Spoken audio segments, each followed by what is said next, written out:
Now, on our paths of discovery, many aspects of the truth and revelations have shocked us to the core, that this was a lie, no this and that was a lie as well.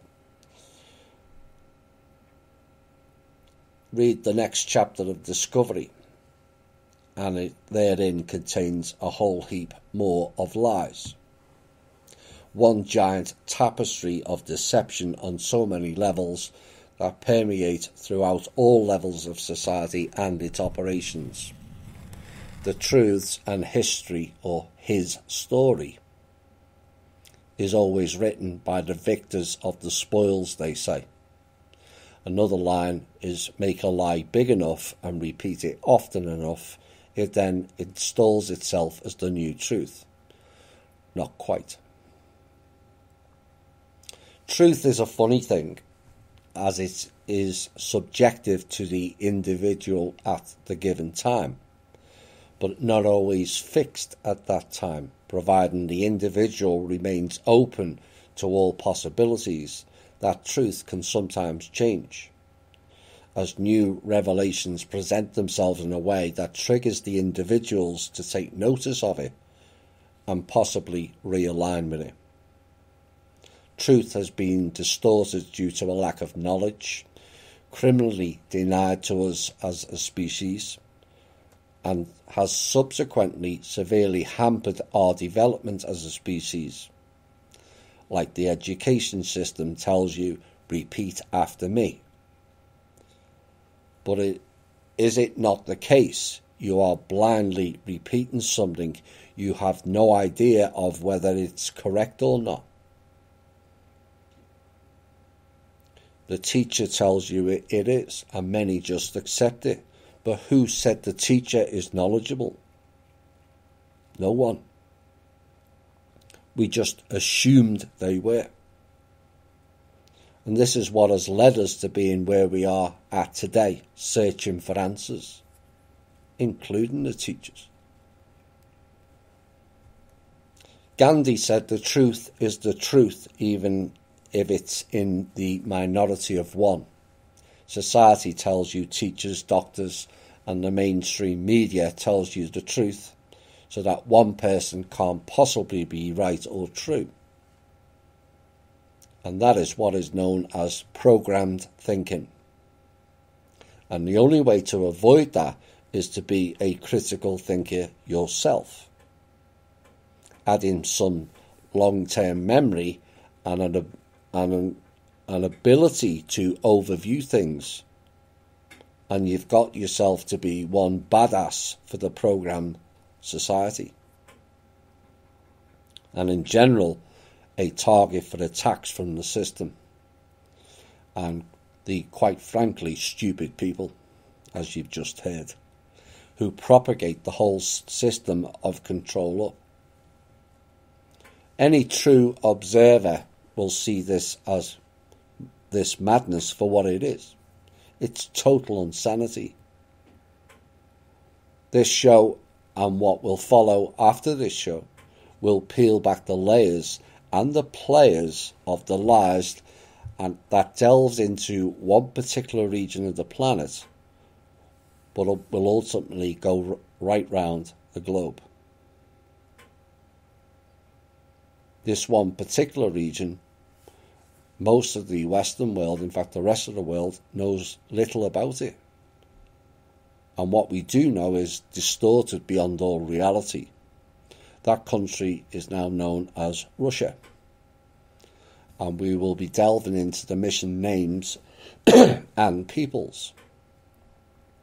Now, if asked to name three things to describe Russia, most of you will say commies or communists, Putin and vodka.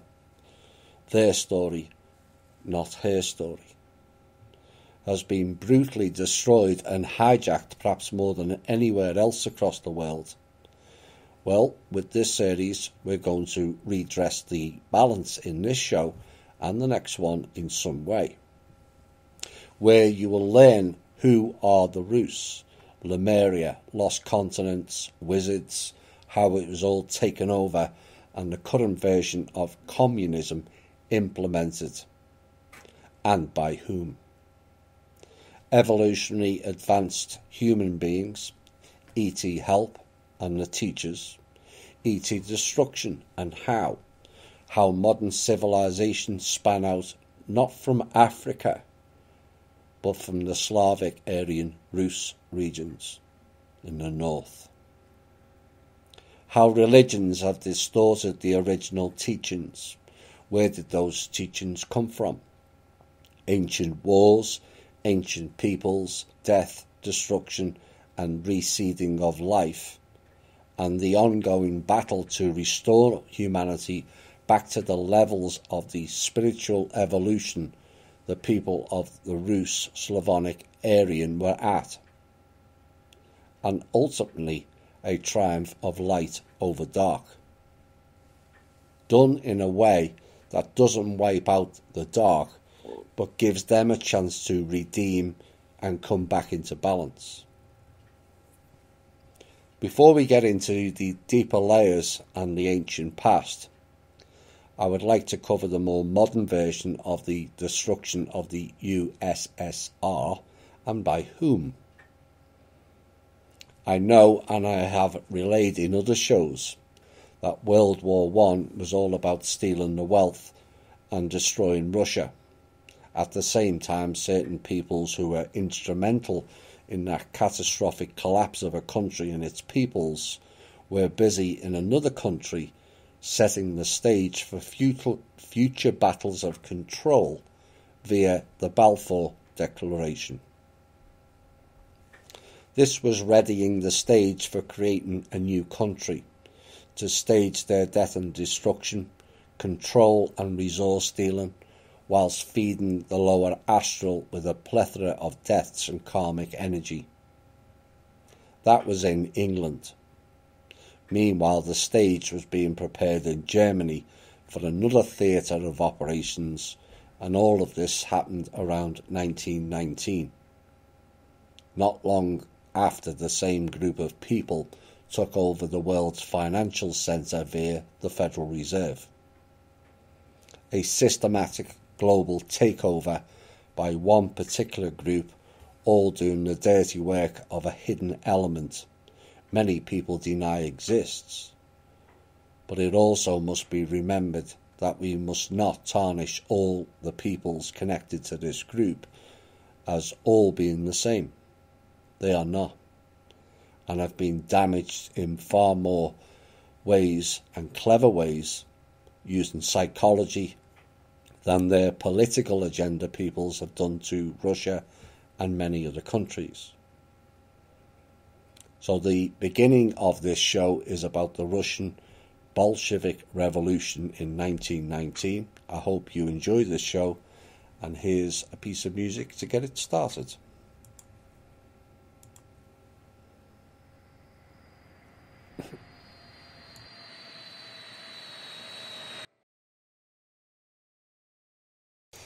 Hi all, and with all the introductions and intel done, right, we're going to get started into what happened in Russia. And among the many great empires, there has been much history revealed of the Roman, British, the Ottoman, Genghis Khan, Mongol, Greek, and the current American empire, all lavished with narratives of great achievements in battles and conquests, and yet curiously hardly any in the rest of the world know of the Rus Empire or region of Tartaria, or even less about the whole continent that went missing north of Siberia. History teachers never told us any of that knowledge, but we will find out. And why. Now, back in 1919, when USSR was being looted, having lost the war, a revolution, as it was called, took place, not by the Russian people, but outsiders claiming all the spoils of a deliberately engineered war the plans of which were laid out in 1888 by Albert Pike, a 33rd degree Mason, where it was stated that this was to be the first of 3 world wars the clowns in power wished to unfold on the people of Midgard, which is the real name of Earth. Earth just means an inhabited planet.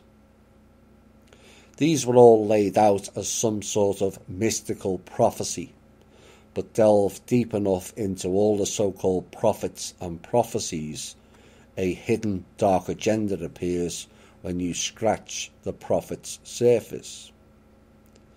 Prophecies are not possible future events, far from it, that they are prophecies. These are, and were, plans the clowns in power wanted to unveil. You see, to them, all the world is, or now was, a stage. They played the lead roles, and we were the extras in the scene, expendable ones at that. So having played out Act 1 with World War I, they now went about creating the next stage in the theatre of operations, whereby all people or nations of the earth, independent of their real role in the world's fate, wrote their great history. Now, there would be nothing wrong with this, except it appears that everything that concerns Russia is filled with obvious hatred on the part of those who wrote the history of the Russian people. In their opinion, the Slavs lived in an earth pits until the 9th century, and were so primitive that they did not even have their own state system and had to invite the Varangians, Swedish, to govern them. Historians neglected to mention the Swedes had no organised state then either, and they were ran essentially by criminal gangs who looted their neighbours. The Varangians were the Vikings, or the real meaning of Vikings, VI, 6 kings, and they operated under the 6 kings flag.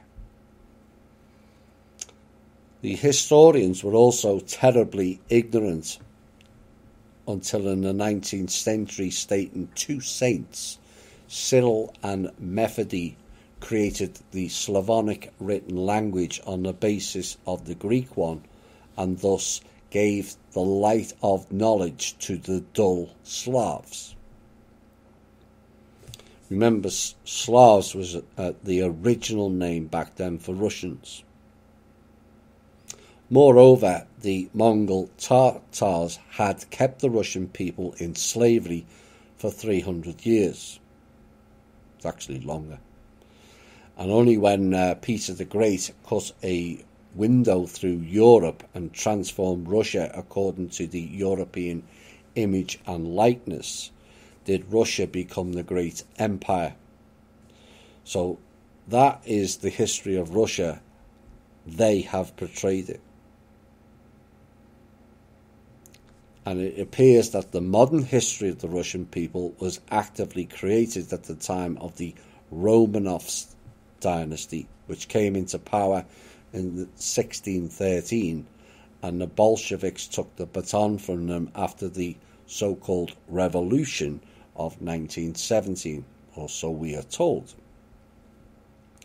Now, the Romanovs' history of Russia was created in the 18th century by the great Russian historiographers, except none of them were Russian people.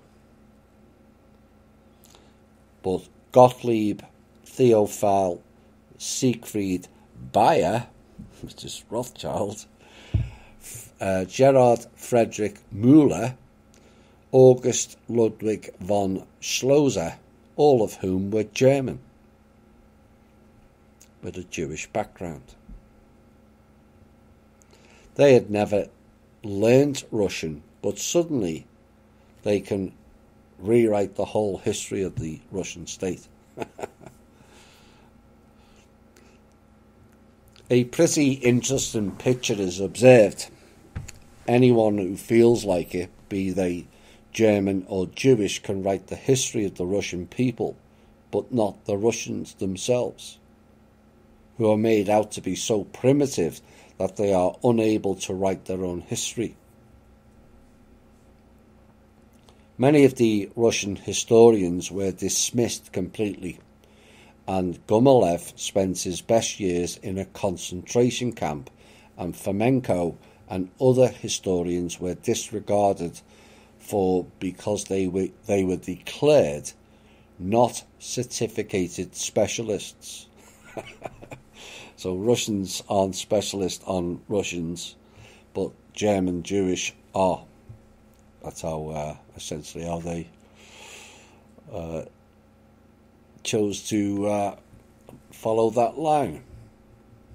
So these Germans and later Jewish essentially did an overwrite of Russian history and completely neglected the Vedics of the motherland. Their knowledge and light mastery all conveniently reconstructed in their image and continued what started over 1,000 years ago, known as the Night of Svarog.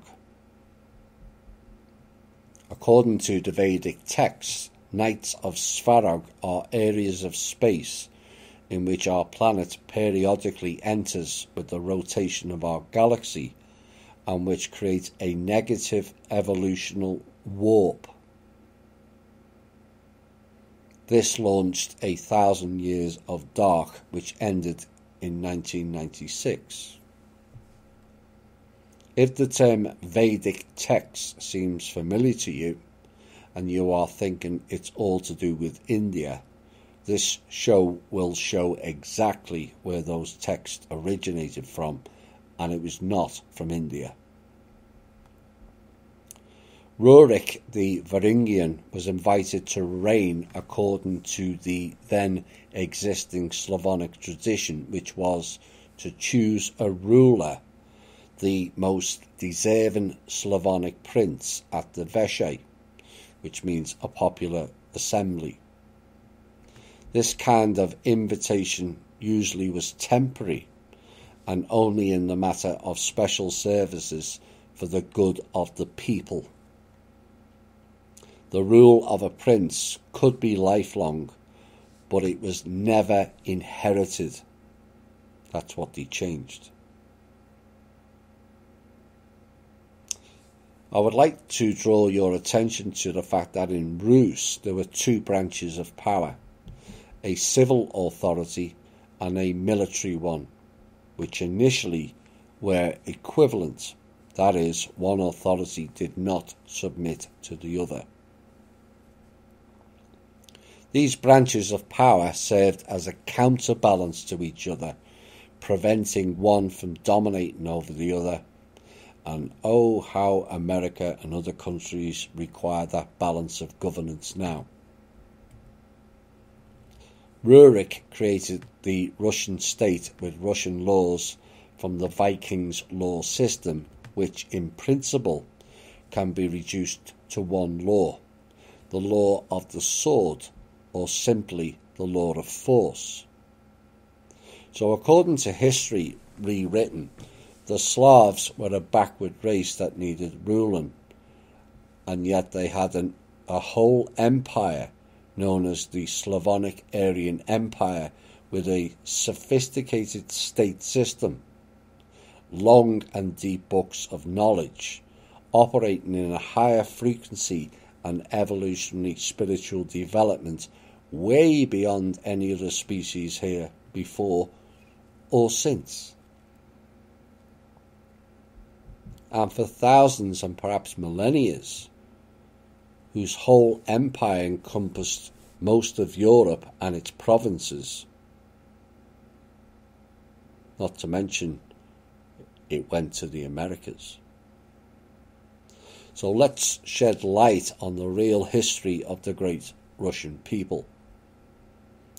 It is stated that chauvinism is alien to the Russian people, and not a single minority resident on the territory of the Russians state was destroyed.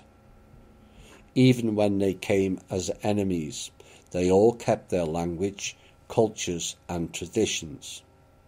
In addition, many minorities were kept safe only because Russian blood was shed.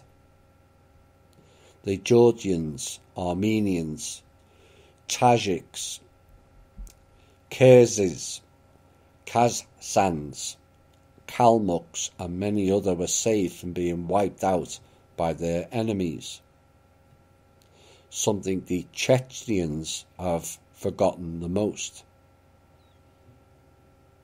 They appealed for help against Russian chauvinism to the world community and primarily to the United States of America, for some reason forgetting or simply not knowing that in this very country, Russia, which defends human rights all over the world, human rights for some reason were repeatedly violated. When the migrants from Western Europe arrived in North America, there were about 20 million American Indians. Almost the same number of people lived then in the whole of Western Europe, who formed more than 2,200 tribes and nations of the pre-Columbus America. Today, only 500 tribes remain, with a population totaling about 800,000 that live on reservations mainly, which are in the worst and least productive parts of America. 1,700 tribes of Native Americans disappeared forever from the face of their own land, but their number could now have been equal to the European population. 250,000 Americans of Japanese origin were thrown into concentration camps in 1941 just because they had Japanese roots. The Americans never shed a drop of their blood rescuing others. It is true that they politely offered the Kingdom of the Hawaiian Islands their protection from the Japanese during the American-Japanese War in 1941-45, which was provoked by President Roosevelt. But for some reason, their defending and care went so far that since then, Hawaii has become the 50th and for now the last state of America. Persons interested could ask the native Hawaiians what they think about this kind of defence and care. But for some reason, no one sees all this, while Russia is blamed for all deadly sins. And this is done instead of gratitude that Russia saved dozens of small and not so small people from total extermination, both physical and spiritual. Certainly, as in the history of any other country, Russia has had its black days. There were enough degenerates and dregs amongst the Russian people who held nothing sacred, who became social outcasts at their wish and treated their motherland like the enemy. Luckily, there were not so many of them. The most powerful blow to the Russian people, to the Hyperboreans, Aryan direct descendants, was inflicted at dawn of the Day of Svarog.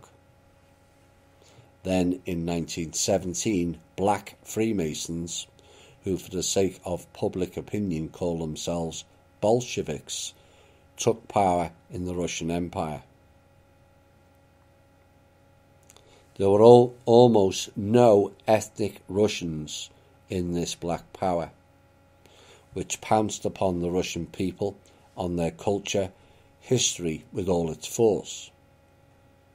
In the concentration camps created in Lenin's lifetime, millions of Russians, the cream of the nation, the Russian nobility, the Russian intellectuals, the corps of Russian officers, Russian industrialists, Russian merchants, were all wiped out. In total. Not some, all. All these classes were destroyed, sparing no one. Not only men, but women and children and old people were mercilessly killed outside of any court and trial,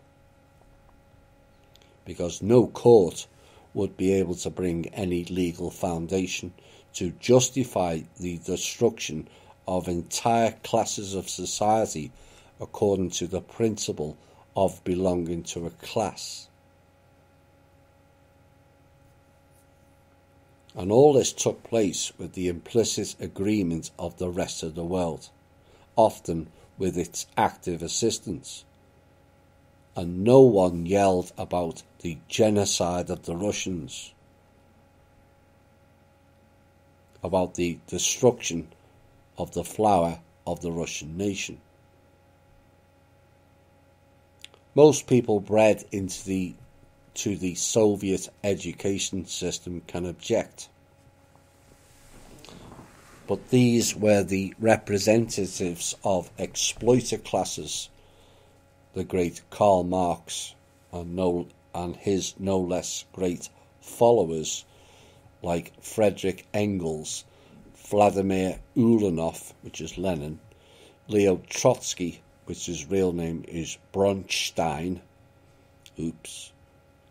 and many others wrote and said so. All people mentioned above, as well as most other theorists and practical workers of the revolution, were all ethnic Jews. All of them. So, why is the revolution in Russia called the Great Russian Revolution if Jews theoretically laid the foundation and put it into practice using money that came from the American Jewish people? They funded it. The last part of this money that was sent, $20 million, 100 years ago, was delivered to Russia in August 1917 by Leo Lebev Trotsky, an ethnic Jew born in the Russian Empire, but also was an American citizen. It was this money in gold, which was an unbelievable, enormous sum for those times, from the so-called Russian ally America, which allowed black Freemasons of Judaic nationality to hire Latvian hitmen and Chinese criminals who, together with Judaic fighting squads, perpetrated the Great Russian Revolution. History didn't tell you that.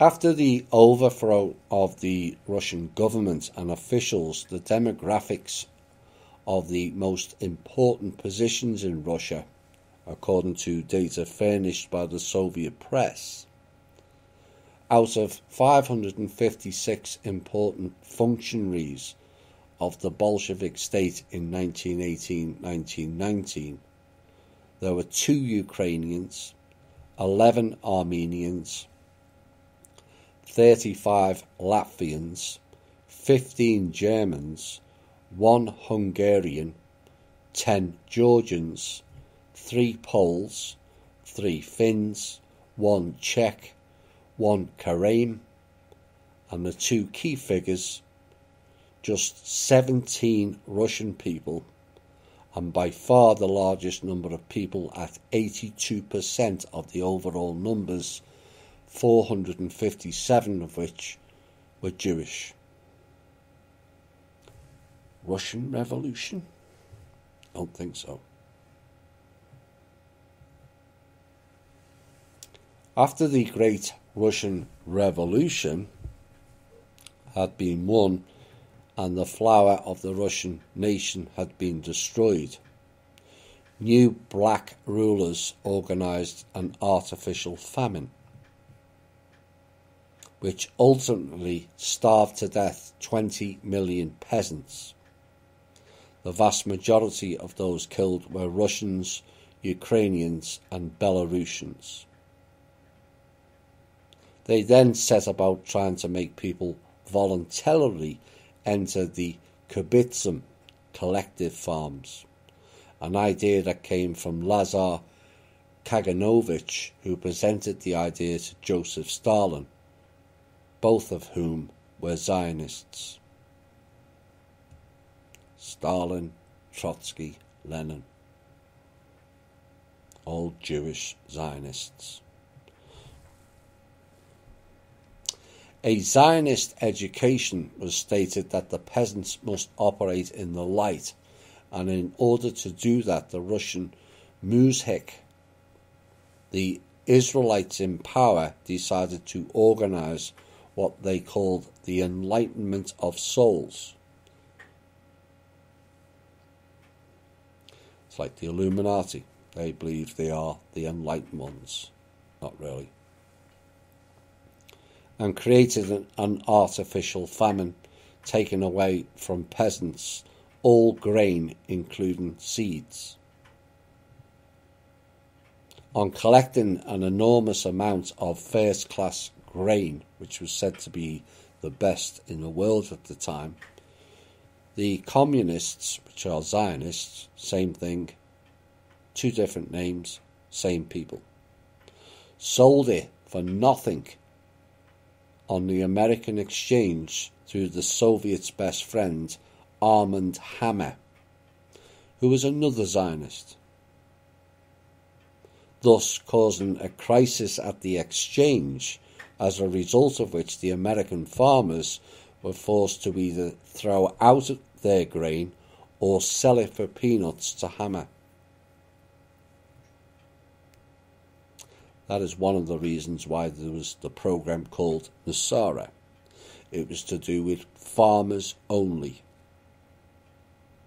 Nobody else. And he sent barges filled with this grain for the starving in the USSR in exchange for priceless religious artifacts with which militant atheists filled with the same barges.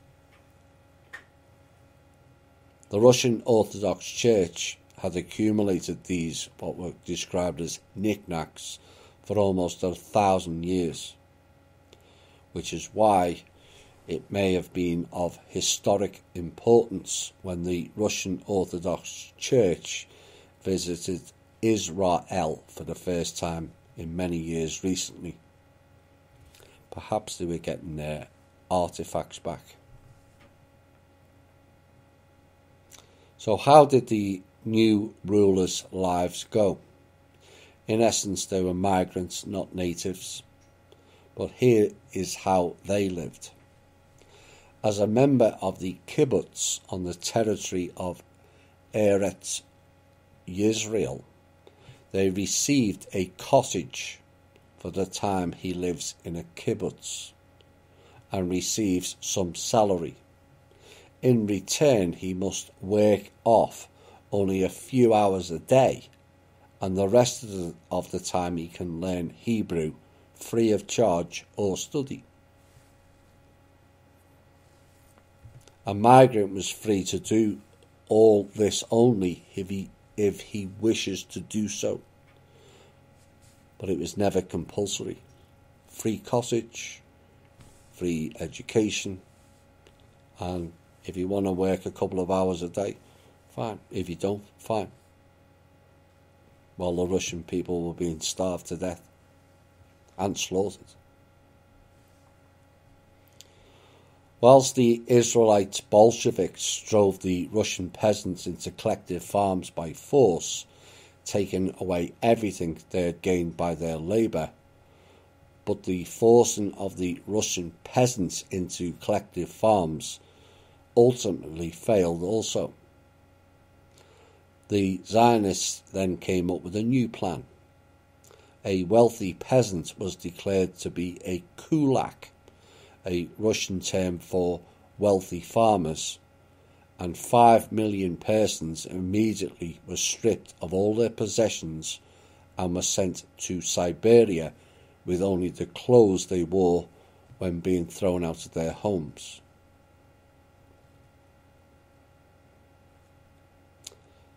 History tells you that these voluntary migrants, but they were not sent to dwell in ready-made cottages in well-equipped settlements, but to live al fresco in the open country, more precisely in the virgin taiga, which is essentially unincorporated land, no buildings, no agriculture, nothing. People were dropped off in the middle of nowhere and given one axe, one saw, and one shovel for the whole group.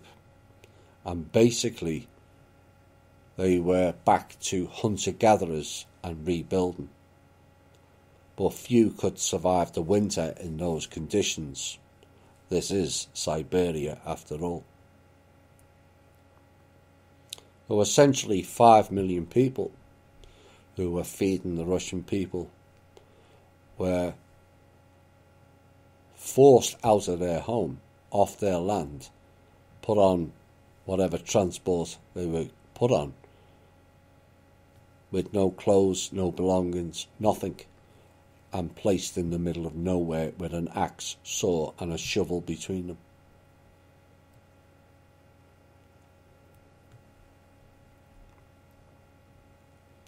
History told us that the party of Bolsheviks served the proletariat, aka the revolutionary class, but neglected to specify that the party of Social Democrats, there's that term again, the Bolsheviks faction came from the Bund, B-U-N-D, which was a Judaic national party, nationalistic party. In other words, Zionist Party, National Zionist, N-A-Z-I.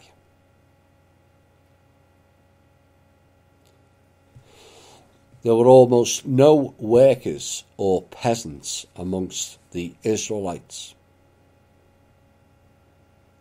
So it's hardly revolutionary when it only appears to serve one class of people that were not native to that region. And that means the so-called revolution was really an invasion of Russia.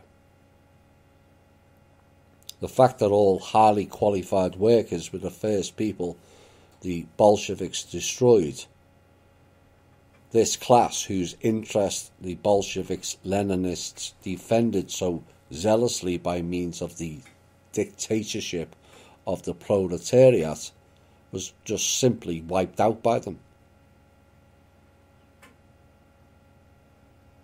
The fact of the matter is that the skilled workers did not need anyone defending their interests.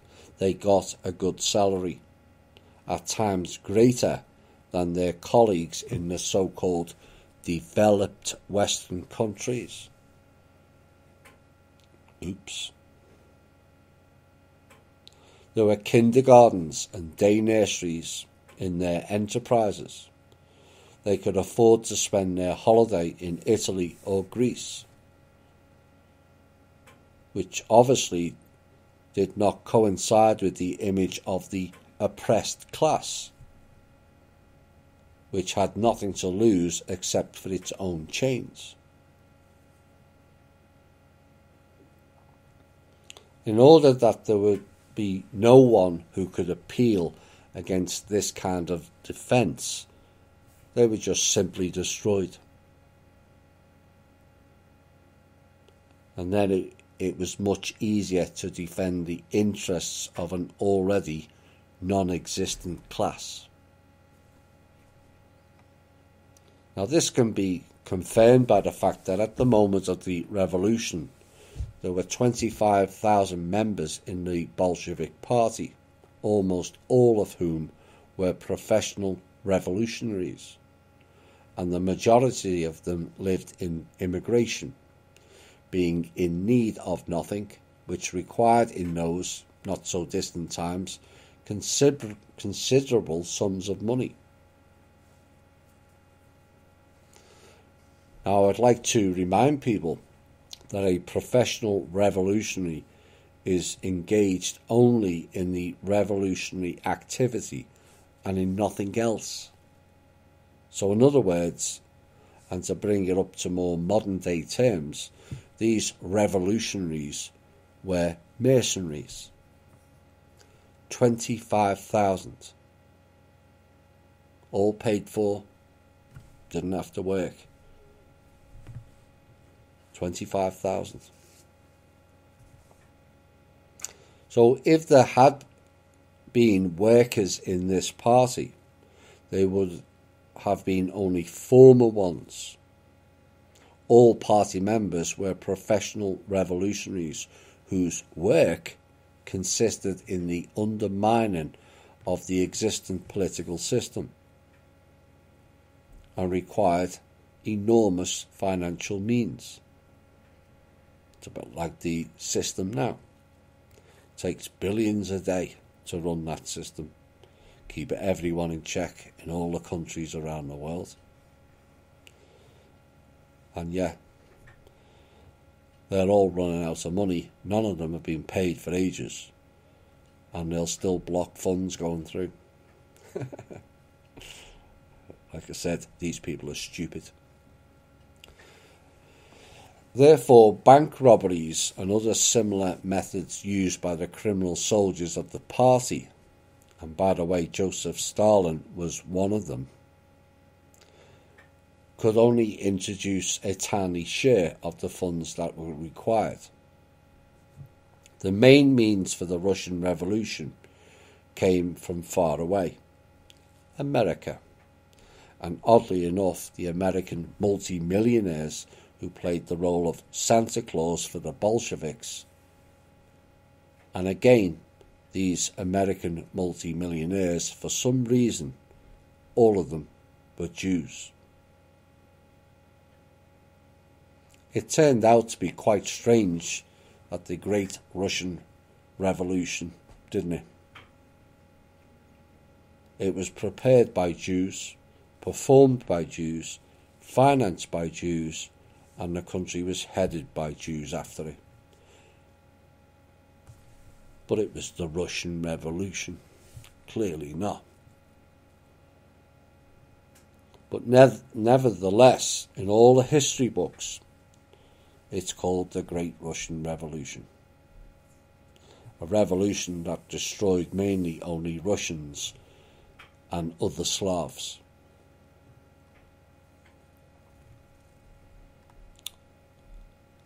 Stalin subjected to repression dozens of millions of persons, the majority of whom again were Russians, Ukrainians and Belarusians. Certainly all other people who lived in Russia also suffered from all of this, but the overwhelming majority of victims of the regime were Slavs, Russian people. And they were also most of the victims in the Second World War also. Out of the 50 million who died in World War II, about 30 million were people of the Soviet Union. In comparison, the Germans lost around 9 million people. Less than a third. However, even when the war was finished, the process of destruction of the Slavs did not stop, but only took on other forms. In fact, the whole 20th century, the last century of the Night of Svarog, which began in 6496 according to the Slavonic Aryan chronology, 988 AD, and finished in 7504, which is 1995 through 1996, was the century of the genocide of the Russian people, which lost, according to differing calculations, from 70 to 90 million of its sons and daughters. And this was only the direct loss. So when the whole world accuses Russians of the distribution of the communist pest, I sense there's a great bitterness in Russia because of this kind of injustice. For me personally, if I was asked the essence of why I do what I do, the answer will always be injustice and the wrongness of this world.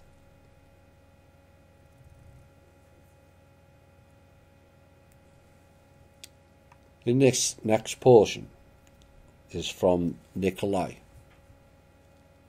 when asked who yells about it most of all. It is exactly those who are the real culprits in all these crimes. These peoples known as the Israelites, who hypocritically making themselves out to be the victims of the system. History yet again rewritten by the hands of the victors, and it's way past time humanity received the real truth and make up their own minds as to what is real and what is not. Now, I want to make it clear again, this is in no way disparaging to all the Jewish people. No more than American people can be blamed for the total genocide of the US military has perpetrated globally since World War II. 81 countries invaded, millions killed, 1.6 million in Iraq alone. This is a select group within their community being led by insidious psychopaths that care not for humanity in the slightest, and least of all the Jewish people themselves.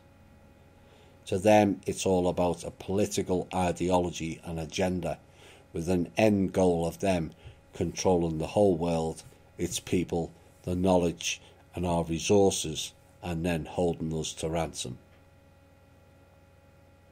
And I think it's high time the treasonous act against humanity is shut down once and for all, and the people see Russia and its people in a new light, and I mean light, not the total darkness that it has been portrayed as to the rest of the world. We'll be back shortly.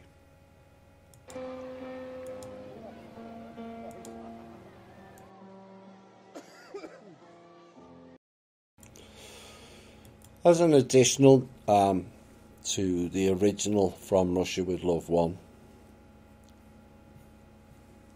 you know, imagine all your farms being wiped out, all your artists and artisans, all your intellectuals,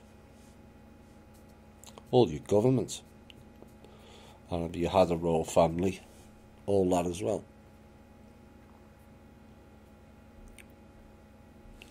And then if you had land or property, 5 million of them, just thrown off.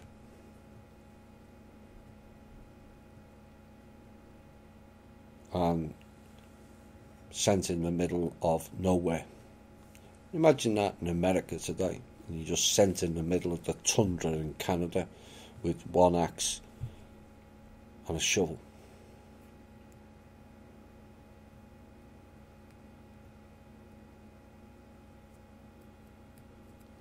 $70 to 90 million Russians and Slavs just destroyed. Why? Because they were a threat.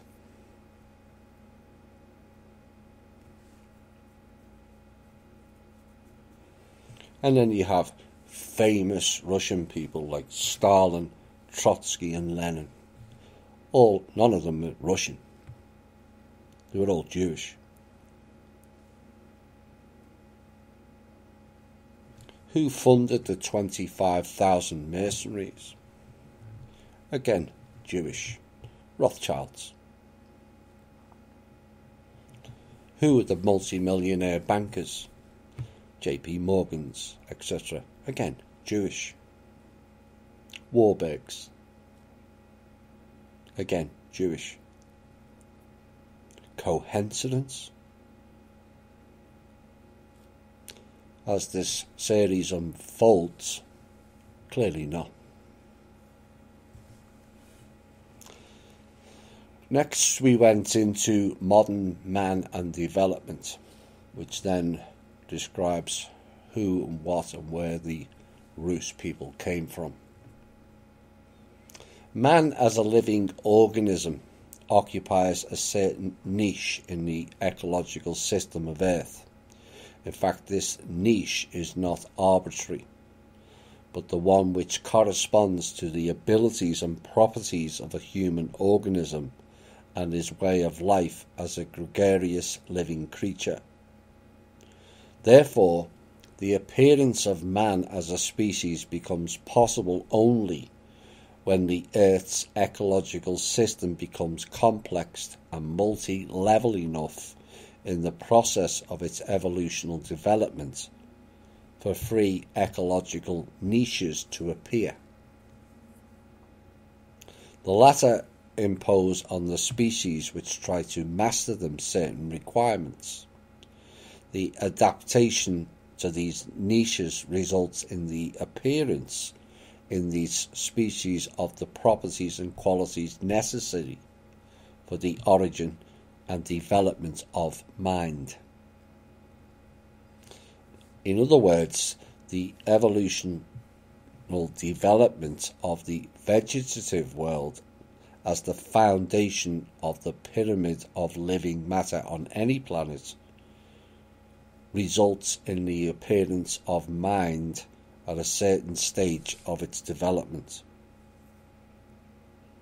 Every ecological niche imposes certain conditions and limitations on the species which occupy it, such as the size and forms of living organisms, qualitative and quantitative composition of food, a certain period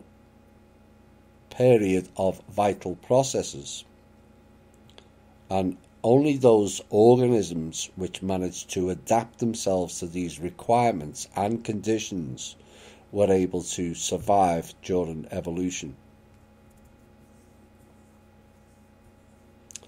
Let us see what happened to the ecological compartment occupied by modern man before his appearance on Midgard Earth, who dwelt in our ecological compartment. Before Homo sapiens, modern man, appeared on the evolutional arena, his ecological niche had been occupied by a humanoid species which the anthropologists called Neanderthal man, who had thoroughly mastered his ecological compartment for several 100,000 years. Besides, Neanderthal man forced all other humanoid species out and reigned on Earth alone. Thus they populated the whole Earth, all of its climatic zones, but nevertheless different races of Neanderthal man failed to appear during all these millennia. Only one Neanderthal race reigned over the whole Earth. Each considerably excelled Cro-Magnon man physically and was covered by thick hair which they never got rid of. A saber-toothed tiger was the only serious enemy which could cause them some trouble. Also, Neanderthal men devoured individuals of their own species.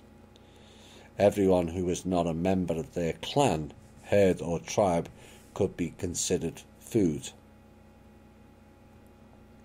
Now, certainly it is difficult to judge Neanderthal man's intellect, but there is no proof that they were more stupid than Cro-Magnon men.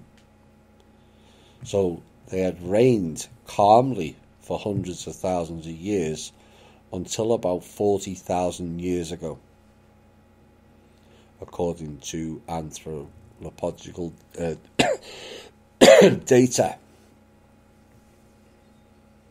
And science tells you no one knows from where modern man suddenly appeared.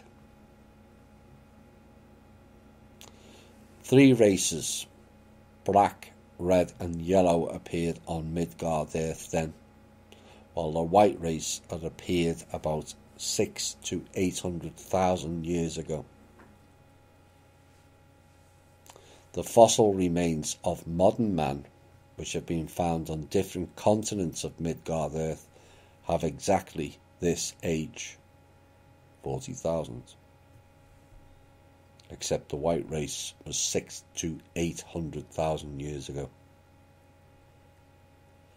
For subjective and objective reasons, there is no information about the fossil remains of modern man on the territory of Siberia, or about the sunken North continent.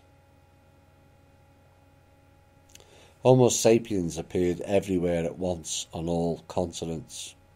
He was naked, without hair all over his body, and was weak in comparison to Neanderthal man. Several quite different races which had considerable differences in both the colour of the skin and the structure of the skull, skeleton and a type of exchange processes all appeared simultaneously, as if by magic. But for all that, they had one common feature: they were compatible between themselves, and this gave viable posterity. A new species cannot appear at once without having some transitional forms and going through the process of the accumulation and strengthening of positive mutations. Nothing of the kind is observed in the case of modern man. Homo sapiens just materialized from nowhere. Not a single skeleton older than 40,000 years has been found, although human skeletons are found everywhere since then and up to the present.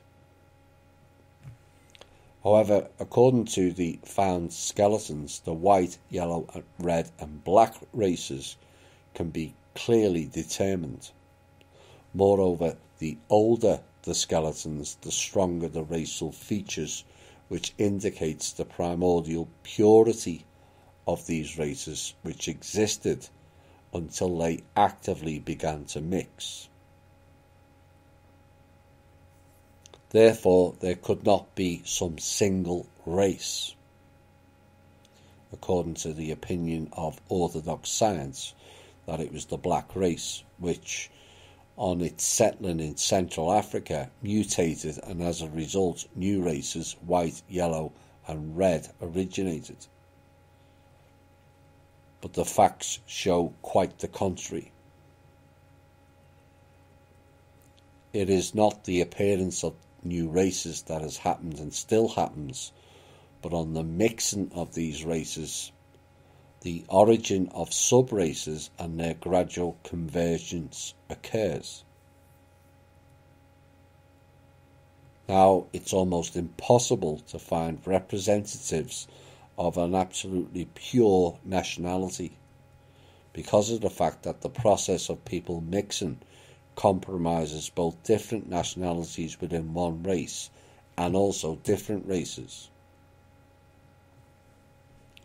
Now, what the consequences of this mixing are, we will consider later. And now let's get back to the subject of the appearance of modern man and the different races on Earth. Now, according to this information, at least 4 transitional humanoid species must have existed, and accordingly 4 species which had the necessary positive mutations. Neanderthal men, who, by the way, were the only humanoid species which had preceded modern man, were not and could not have been modern man's progenitors. That is not a supposition but a bare fact. The DNA research of Neanderthal man found frozen in the Alpine glacier gave a quite sensational result when it came out. Homo sapiens and Neanderthal man are as genetically incompatible as horse and zebra. Although these species belong to one and the same mammal order, what is known as the Artiodactyls. These 2 humanoid species are not only incompatible, they were not even able to produce sterile hybrids, as happens, for example, when crossing a horse and a donkey. And then you get carrots for jackasses. The only skeleton which combined characteristics of both species, Cro-Magnon man and Neanderthal man, was found in the South American mountains, but its proprietor did not live till puberty, which means it died while it was still a child, which indicates the complete incompatibility of these species and then makes it a fact. Moreover, Neanderthal men had happily lived for hundreds of thousands of years and rapidly died only when modern man appeared. It took them only 1,000 years of coexistence with a more progressive species to die out in an organised manner in order to vacate the place for Cro-Magnon man. All humanoid primates have thick hair which covers almost all their body.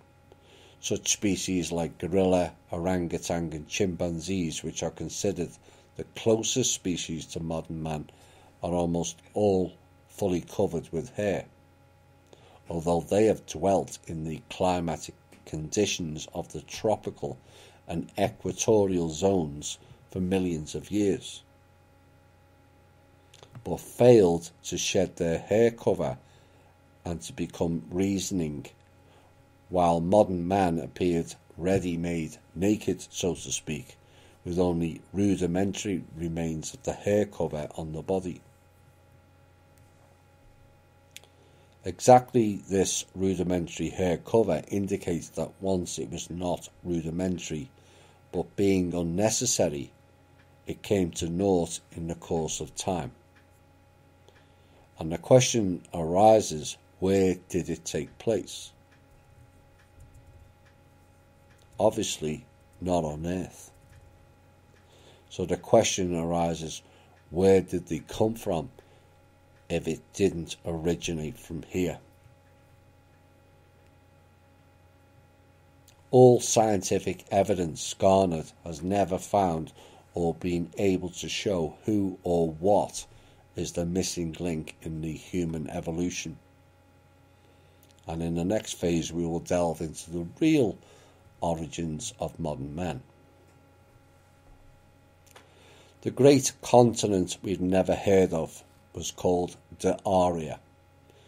It is mentioned in several sources, and slowly it began to sink on the seabed in the area of modern North Pole 110,000 years ago. This was also later known as Hyperborea, and that is best known for the only Olympian out of the 12 in Greek history to frequent that place in winter times and share knowledge, healing and seeing with the peoples of Hyperborea. That person was known as Apollo. who was venerated by the Hyperboreans, who sent him gifts down to the temple in Delos, where Apollo resided.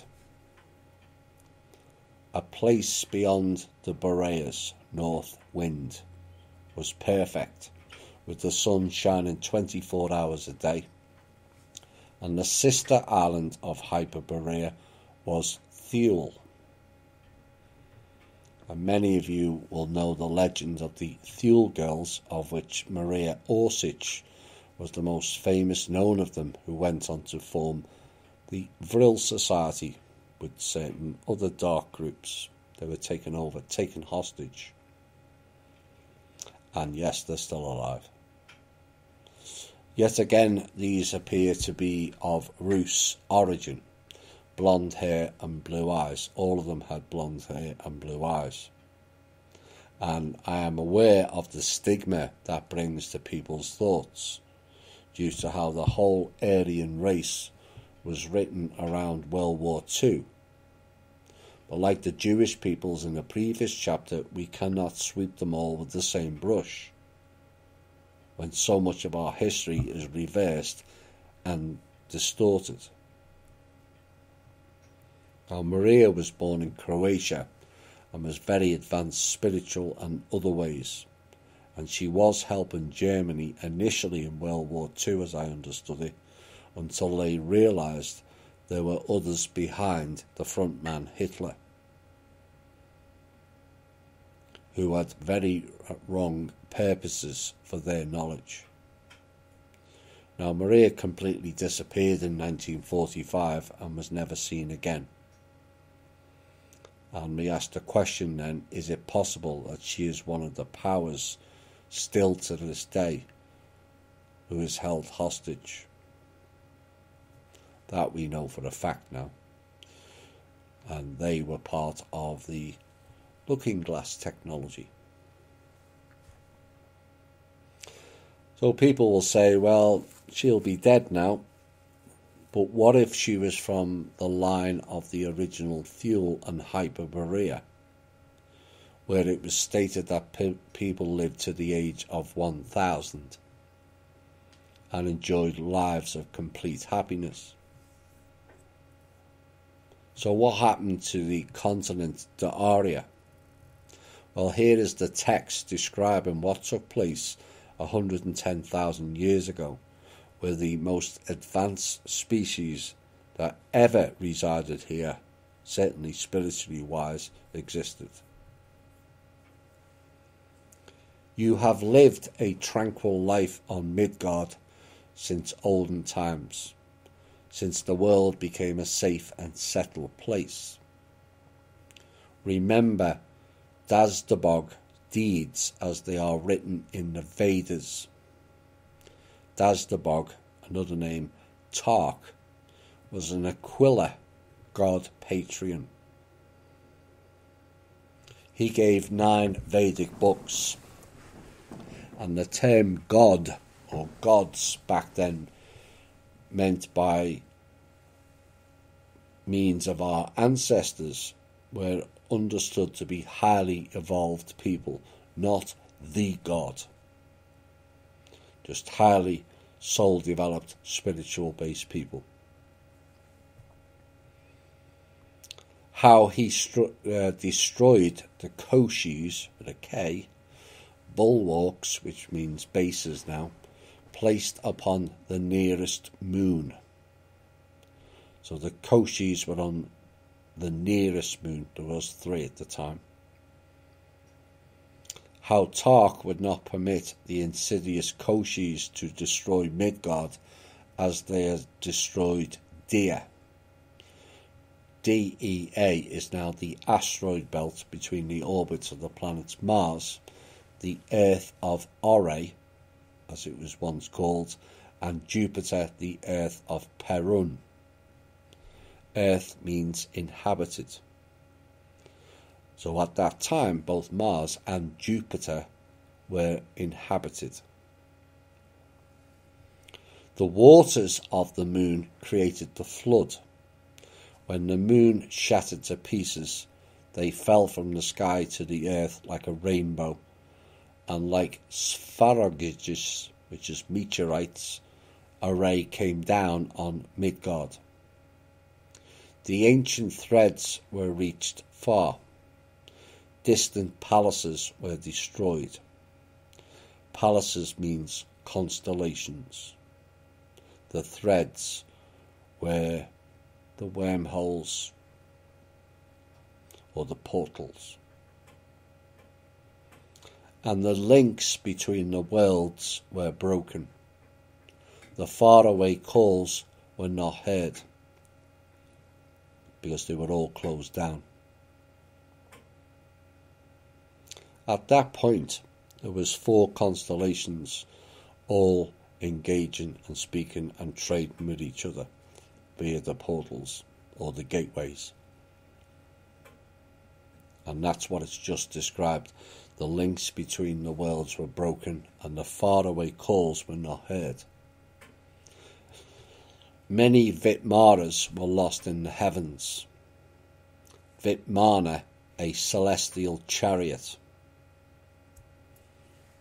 Now, back then, people moved large distances of planetary scale by means of Vitmanas, and between planets by means of Vitmaras. Each Vitmara could carry up to 144 Vitmanas. So it's like the mothership, which is the Vitmara, and the scout ships, which is the Vitmanas, with an N. Until new threads were born and their calls were heard in the palaces. As it follows from the Vedas, the Arya sank into the ocean abyss as a result of Dazbog actions to destroy the base of the Koshis, rulers of the Grey, part of which was located on Lelia, Lelia, which was the nearest moon to Midgard-Earth, and was one of 3 moons which our planet had back then, called Fata, Layla, and Messiats. Now, some of the older Slavs still call the remaining moon Messiat. Now, Layla, the nearest moon, took only 7 days to orbit the Earth. Fata's orbital period, and ancient Greeks called this the planet Phaeton, was 13 days.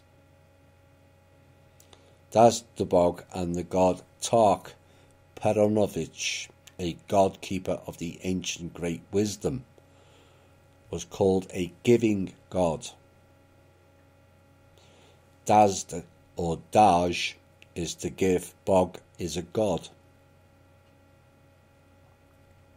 Because he gave 9 Santias to the people of the great race and the descendants of the celestial kin, and these people were known as the Rus, hence the term Russia.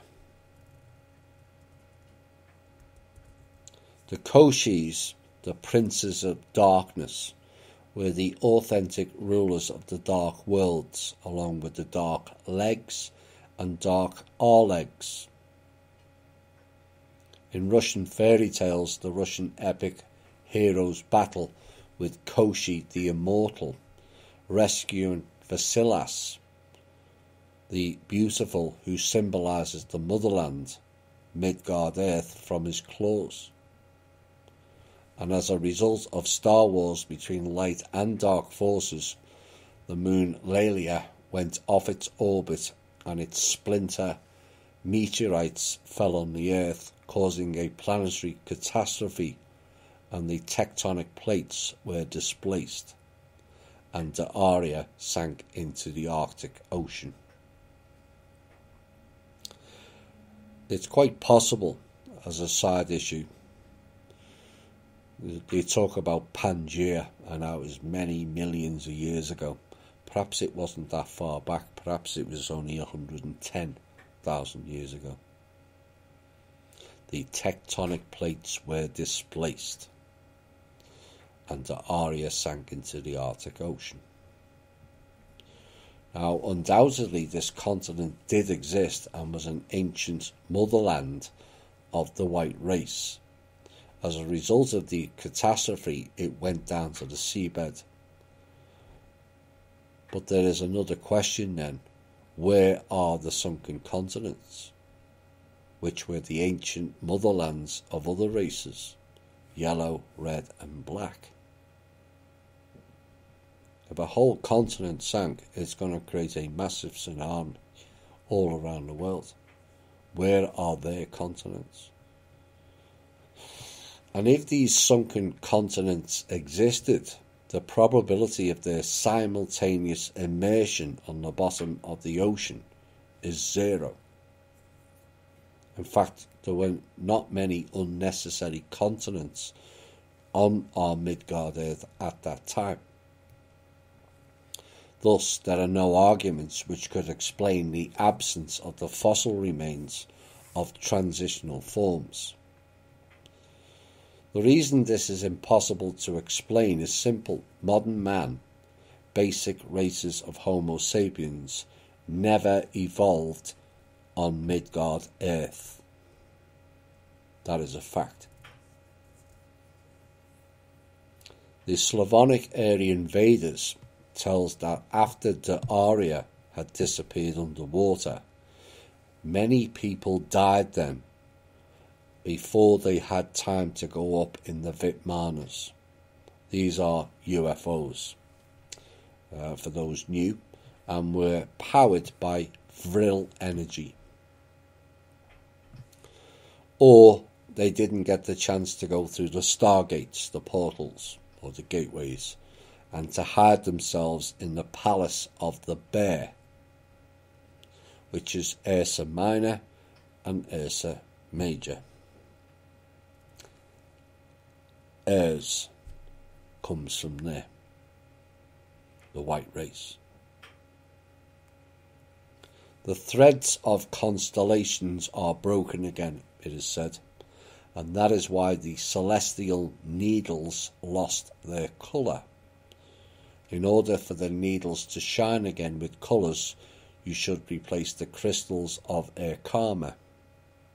Well, these celestial needles are the stargates. They lost their colour. Why? Because they had to be cut off and cannot be seen in the blackness of space. But they used to light up. When they're turned back on, they will light up the sky. So, to turn them back on, you need to replace the crystals of Erkama, which is a portal in Russia, by crystals of Tara, which is a place in Ireland, where the Rus were long before Druids and all the other people. And then it is said you will recover the threads, the needles, through Zimun. The threads of palaces were broken again, therefore the celestial needles lost their colour. This phrase clearly tells about the devices of interplanetary or interstellar connection we had with our ancestors and were named the celestial needles. And that it was necessary to replace the crystals of Erkama with the crystals of Tara in order to re-establish the broken connection. The crystals of Tara clearly have broken and you need the new ones. First, the crystals of Erkama were not located in the ocean depths, where the Arya went down, but on dry land, and most likely in the territory of modern Siberia, which according to the Vedas is where our ancestors moved. Secondly, the crystals of Erkama did not work, either because of the death of the subscriber or as a result of receiving the device's destruction. and the local celestial needles. The death of a subscriber, which is not something that was enhanced when we did the original one. What this is saying that we know different now is there was specific people who could handle the frequency of the crystals of our karma, the ones most people can't. That's what that is telling you 110,000 years ago.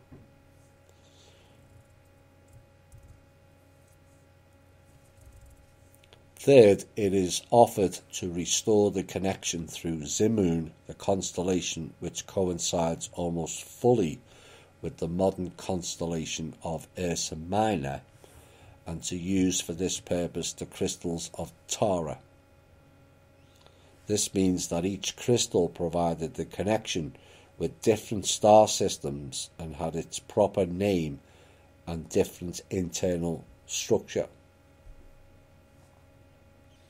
Some, as it follows from the Slavonic Aryan Vedas, abandoned Midgard-earth on Vitmanas, and some made it through the Stargates and hid in the Palace of the Bear. In other words, some people, one way or another, were able to abandon Midgard-earth at the time and settle on one of the planets in the constellation of the Bear. And there is a question that arises from that. Did all who had not died abandon mid-earth, or some? Nevertheless, did they remain? Did some remain? Or did they all die, or did they all leave? But if no one was left on Midgard-earth after the catastrophe, then it turns out that the second colonization of our planet happened about 40,000 years ago, and those who saved themselves in the constellation of the Bear, Ursa Minor, returned. That then explains why there was the gap. Nothing before, until many, many thousands of years previously. But there was only the white race. What returned was 4 colours in all.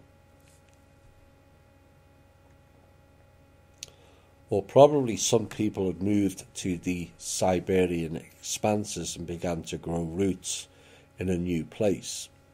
If that is the case, Siberia continues to keep the proofs of the presence of a highly developed civilization in the bowels of the earth. And yes, there's lots of tunnels in Russia.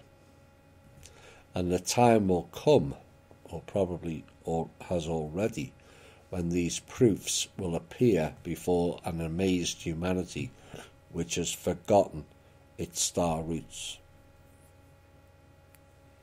A sobering thought is that our ancestors who lived in harmony with nature were highly evolved spiritually and evolutionary plane levels as well, stacked with knowledge, who also had the ability to travel by crafts to all corners of the universe, speak to other beings on other worlds, as a matter of fact, and all of that was stripped away by the dark forces who go by many names, many of which we will uncover in this series.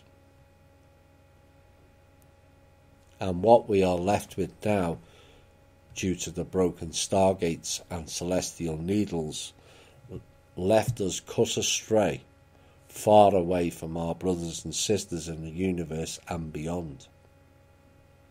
And we've been left to be abused, tortured, terrorized and loosed like a battery at the behest of the demonic dark forces. But the worst aspect is we are reduced to not knowing who or what we are, where we came from, little to no knowledge, a confused state feeling that everything is outside of us, and we have to worship externally to God or gods who are just loosening your energy and your life force. Like children of the universe, and only now are we reawakening from this amnesic hell and taking the first steps towards restoring ourselves and Midgard back to its former glories. We'll be back soon. Hi all, welcome back. Perhaps that song has more meaning. Haven't listened again to that last piece. Or even this next piece.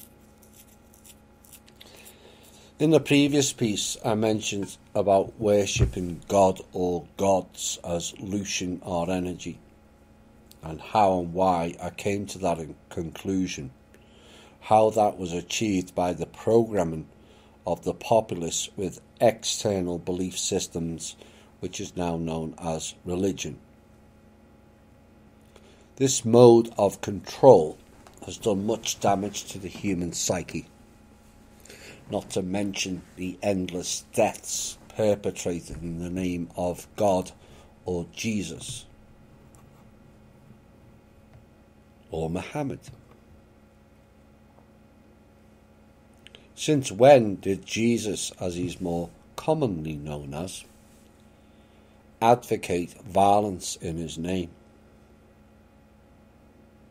Why would a loving, nice God of wisdom declare that fighting in his name, death and destruction, be advocated as something of virtue? So we have to take on board what the Vedas knew and report about religion. Modern science has nothing intelligible to say on this occasion, therefore we have nothing left but to fix our eyes on legends, myths and religions. The basis of the majority of the contemporary world religions is Judaism. All branches of Christianity came out of it, because the Old Testament is the Talmud adapted for non-Jews, which in turn is an interpretation of the Torah, or more precisely of the Pentateuch, as it's called. Islam, in its turn, is an interpretation of Christianity, and was one of Christianity's sects until 1180, when the Constantinople Church hierarchs proclaimed it as an anathema, denunciation involving excommunication. Anathema to the god of Mahomet, which is said to be the god forged by hammer, which did not give birth. The Immaculate Conception again.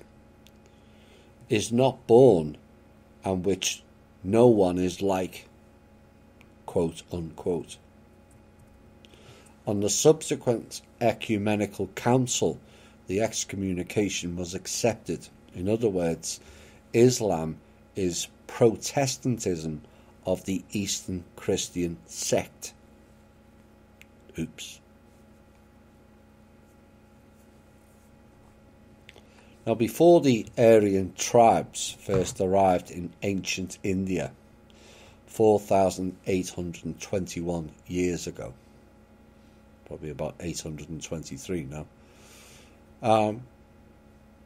in 2817, according to the Slavonic Aryan chronology, or in 2692 BC, Dravidia, as India was called then, had been inhabited by the Negroid tribes, known as the Dravidian and the Naga people. Naga meaning serpent. The Aryan tribes brought with them the Vedic knowledge, banishing from Dravidia black magicians who had practiced the cult of the goddess Kali, the Black Mother, to which they offered human sacrifices. It is fully possible that the phrase, "they were both naked Nagas, the man and his wife, and were not ashamed," could mean that they were the people of the black race and worshipped the goddess Kali, the Black Mother, and were not ashamed of this. The Israelites, using the ancient Vedic sources for writing their sacred books, could miscomprehend the sense of the word or did not want to focus their attention thereon. And the point is that the Israelites belong to the so-called grey subrace, which originated as a result of the mixture of the two races, the white race and the black race of Dravidia. Now, the Aryans conquered Dravidia for the first time about 5,000 years ago, but the active interracial mixing between the white and black races and the origin of the new subrace, sub means hybrid, the grey human one to which the Israelites belong, had begun long before. And I will explain this particular group later in the show. They were known as the derelicts, the people who were either rejected by the white race or voluntarily abandoned their motherland because Aryan law prevented them from realizing their ambitions had come to ancient India long before the first Aryan campaign took place.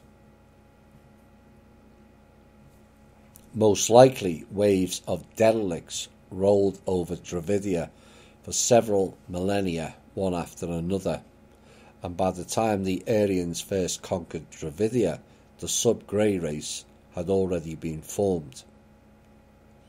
Now, it is of interest that the Old Testament, being in fact a mythological description of the history from the Torah of the Judaic people, places the paradise in Eden in the east. What we have subsequently found out is the description of Judaic is actually Hebrew, which is Hebrew Anunnaki. Same peoples. There were 4 Edens, Garden of Edens plus Garden of Drakey Cakes, and the main one being in what is now known as India. That was the primary Garden of Eden. From the Old Testament, it said, "And a river went out of Eden to water the garden, and from thence it was parted and became into 4 heads. The name of the first is Pison, that which encompassed the whole land of Havilah, where there is gold, and the gold of that land is good. There is bdellium, which is an aromatic gum, and the onyx stone. The name of the second river is Gihon, the same as that encompassed the whole land of Ethiopia. The name of the third river is Hiddekel, or Hiddekel, that is which goeth towards the east of Assyria. And the fourth river is the Euphrates. And then it said, "And the Lord God took the man and put him into the Garden of Eden to dress it and to keep it." All good stuff. But then it says, "Don't eat the fruit of knowledge, for that is a sin, and you will be cast out." Really?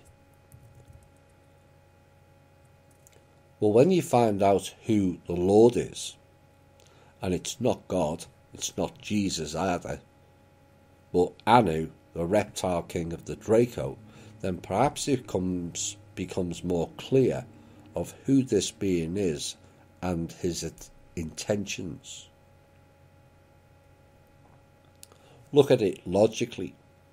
He made man in his likeness and image, but didn't want him to have the knowledge. Why bother putting the tree there in the first place?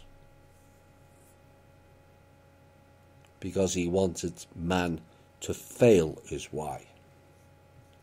An obedient, no-knowledge slave for those who don't know. But the name of the God of knowledge is known as sin.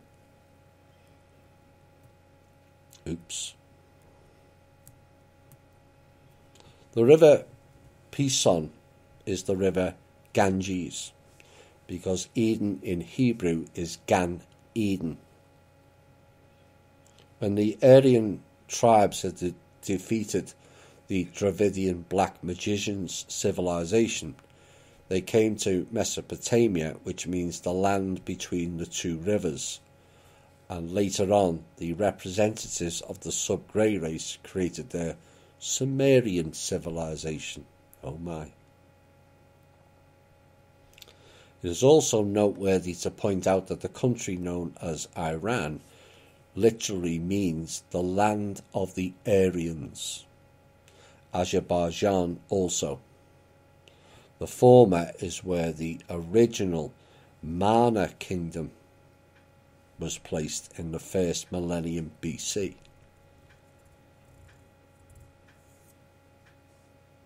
So clearly, as some would like to proffer up as a denial and pull out the race card of all things Aryan, is all about the white race only. It was about teaching all the peoples of the world to be in a better vibration. Colours, races or countries didn't matter.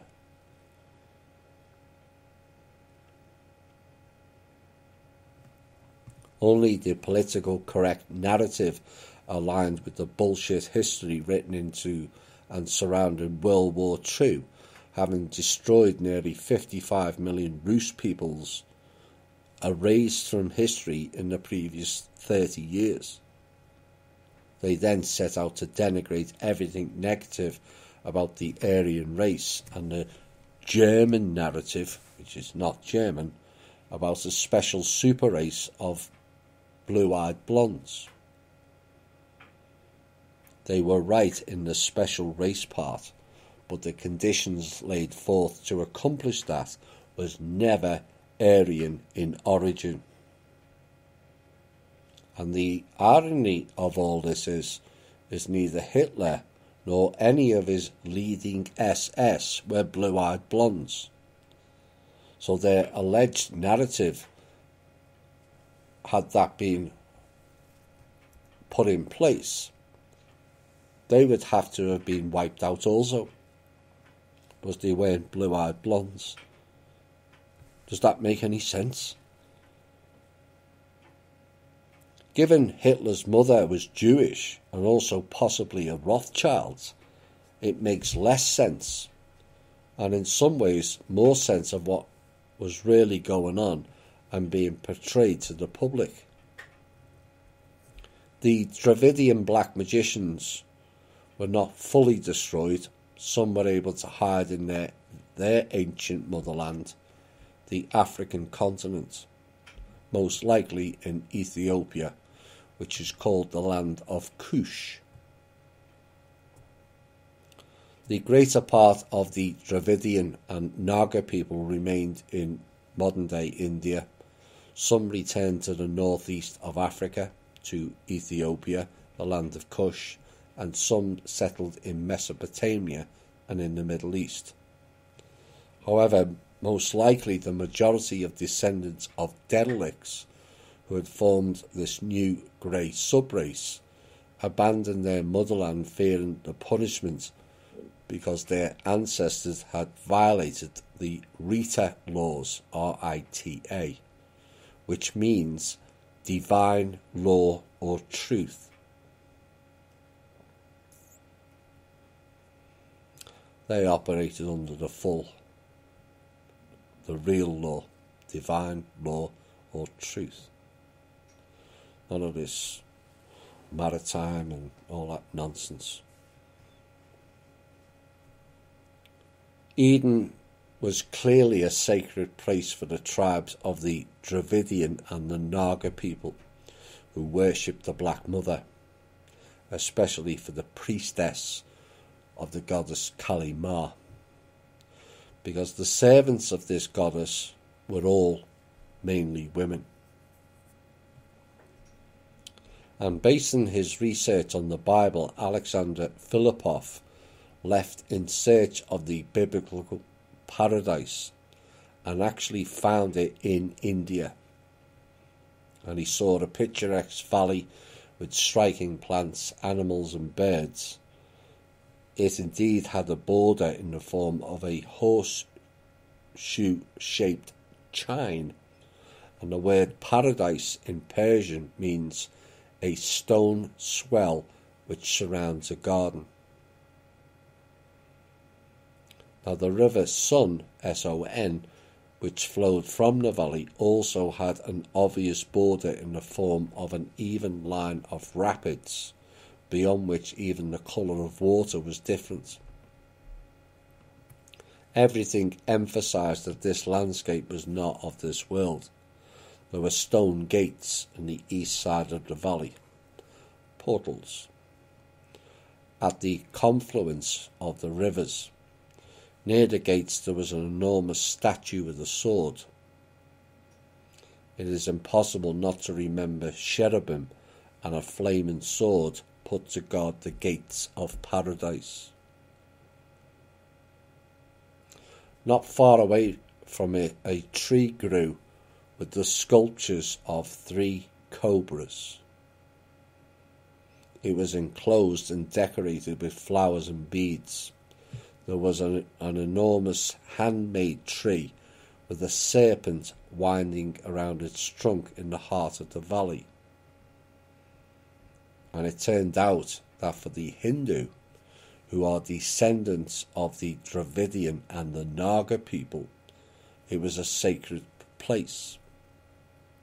They think that Shiva was born in this valley.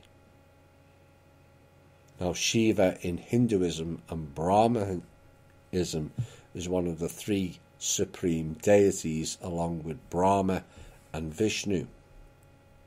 Brahma is said to be a god creator, not creator god.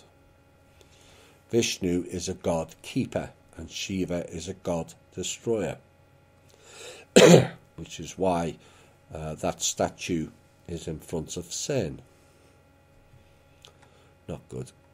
Shiva in Hinduism is known as the great god Mahadeva, and only Brahma and Vishnu are his equals, it is said. Shiva is eternal. He is the head of evil spirits, the god of fury, madness and wild orgies, and at the same time the goddess of asceticism and the head of yogis. Shiva is a killer of Kama, the deity of love, who dared to trouble his soul. His symbols are a bull, paper bull, phallus, oh my, and the moon, oh my again. All of those 3 figure heavily in the subsequent series after this part. He is usually portrayed with a trident and a necklace made of human skulls. And people worship this entity? Shiva's cult requires human sacrifice. Shiva's wife, Kali the Horrific, which is Kali Ma, is an exact likeness of her husband. It should be noted that Shiva's cult originated in the time of patriarchy, which forced out goddesses, in particular the goddess Kali Ma, into the background, occupying her niche and keeping her specific feature, the human sacrifice. The Kali Ma was the human sacrifice, the mother or the wife of Shiva. The human sacrifices to Shiva have never stopped and continue at present, as we have found out. And there is real confirmation of this when it says, Bijnor, in a gruesome incident, a temple priest chopped the head off an 8-year-old boy with a dagger to appropriate a deity by human sacrifice in the town of Bijnor district. This was reported 2 years ago. They're still sacrificing to these gods. Now, the incident came to light when the boy hailing from Kalagar was missing after he'd gone to the Shiva temple to play with his friends. Temple means sacrifice centre. His body was later recovered from the nearby bushes, and on interrogation, the priest confessed to the crime, the police said, adding that the priest had been arrested.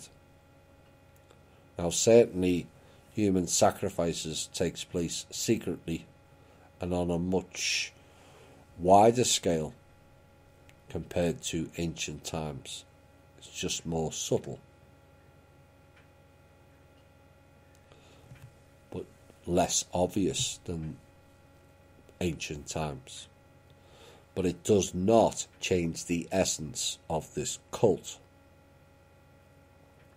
So the god Shiva simply adopted a historical relay race from the hands of the goddess Kali Ma, and Shiva's status as a husband of a goddess called Kali the Horrific only confirms this succession.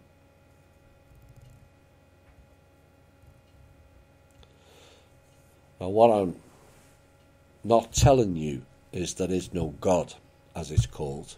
To me, it's known as Source. And each and every one of you is part of that. So in essence, you are all the God particle. So why not worship yourself? All the so-called gods in scriptures were not God at all, but sick and twisted individuals portraying and bestowing themselves with false titles, and the embodiment is replicated here via the bloodline families, who are another group who think they are more important or special than everyone else. And the message to them, you're not. The heirs. This topic had bugged me for a number of years after seeing patterns of names in places and planets as to why you are was in so many of them. And now, at this point when I wrote this piece out, I had finally got a handle on it, and lots of things suddenly started to fall into place. So who or what are the heirs? They are a highly developed people who came from other planets and lived among the people of the white race in Hyperborea, D'Aria and Lemuria regions. They came to Dravidia, India together with the Slavonic Aryan Rus tribes. The heirs were the Aryan teachers and defenders. They possessed extensive knowledge and tremendous personal abilities, which seemed supernatural for the people of other races, in this case for the people of the black race, to which the Dravidian and Naga people belonged. The heirs were the representatives of the light forces of the universe. They were the Volkovs, the Veduns and the white magicians for the Aryans. In principle, exactly these Volkovs organised a campaign and led the Aryan tribes to Dravidia in order to stop the distribution of the Dark Force's influence, and the conductors of which were the Black Magicians of Dravidia. Next is an excerpt stating what took place. In the times of a new great Assa, A-S-S-A, which means battle in the heavens, which was the battle between the light and dark. The dark were expelled from all earths of the Makosh, which is the Great Bear, Ursa Major. They were also expelled from Rada, R-A-D-A, which is Orion, and Race, which is Leo, Palaces. They were the four that was connected with the celestial needles, by the way. Therefore, the dark way of spirits and souls began to go only through the world of people, who lived on the earths in the arm of the Swati galaxy, S-W-A-T-I, and ascension along the Golden Way became possible only through the world of people. What that's telling you is only the people can make it ascend. Midgard Earth, being in the middle between light and darkness, began to play an important role. Therefore, the dark forces decided to give power over the people to demons, the jinns. And that is why there is a fight between the dark and light forces on Midgard Earth, in which people from different clans and nations take part. Remember, nations is not countries, it's race. That was the original meaning of nation. Demons are mainly the non-corporeal forms known as dark jinns, smoky beings, or the spirits. Of course, people in recent times of the Western world, but not so amongst the native tribes known as the other races, black, yellow and red, started on the same path of the other three races, using hallucinogenic drugs to get highs, but also entered the spirit worlds, whether knowingly or not. Now, people know my opinion on those drugs, but here is the medical and heirs' knowledge of what happens and the consequences of taking these drugs. Until now, the American Indian shamans from Central and South America used peyote, ayahuasca and other plants which contain one or another narcotic substance to bring themselves into a state of trance in order to contact the world of spirits. The shamans of Siberia use poisonous mushrooms for the same ends. For example, fly agarix. Nevertheless, the majority of these plants grow in the equatorial or tropical zones of our planet, which historically were a natural habitat of the black and red races, not the white. Most known hallucinogenics are fatal, being taken in large doses. Lesser doses cause serious psychical disturbances pretty quickly and lead to death in the end. Narcotic substances belong to the group of vegetable poisons, which render maximal effect on the neurons of the brain. Because the nerve cells are the most sensitive and the blood going on its small circle of circulation first enters the cerebrum, bearing the maximal concentration of hallucinogens. As a result, the quantity of poisons that enter each brain cell in a time unit is several times greater than the neurons of the human brain are able to neutralize. What that's saying is, if you are taking these in very small doses at irregular times, the brain can neutralize it.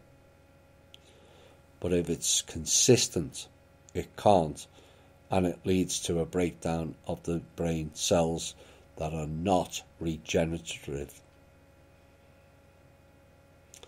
Therefore, it said the poisonous molecules getting through the cell's protective billows begin to destroy the neurons of the brain. The nerve cells begin to die, and in order to prevent the death of the brain and the whole organism, the human spirit is forced to unfold its brain structures to other levels of reality when the brain is not ready for it. As a result, the powerful streams of primary matters which flow through the brain destroy the poisons, and for a short time a person gets the possibility to see, hear and feel what is going on at other levels of reality. Moreover, a person who possesses brightly expressed paranormal abilities is able to act there, which the ancient priestesses and priests used in full measure. So the prohibition to eat the fruits of the tree of knowledge, as it follows from the above, had quite a real basis. Now, everyone is aware of the fact that drugs destroy the human organism, its psyche, and tell on the descendants of a drug addict. It does pass down. Moreover, drugs have a very pernicious influence on the development of a person also, who in most cases degrades and becomes a toy in the hands of the spirit parasites, which is actually the real death of a person. Excess alcohol can have the same effects. And as for the spirit drinks, like whiskey, vodka, rum, et al., they are called spirits for a reason, because that's what brings them in.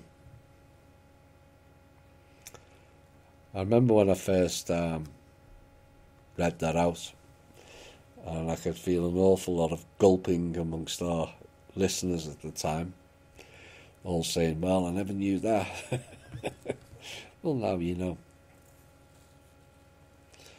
And you see, there's a reason those plants grew in the tribal areas, as they were more susceptible to the spirit invasions and were used as tools of the dark to get at the rest of the populace. So don't go blaming people of colour. They were used as pawns also. Dancing in the spirit world with no knowledge is why so many people, in a way, became infected.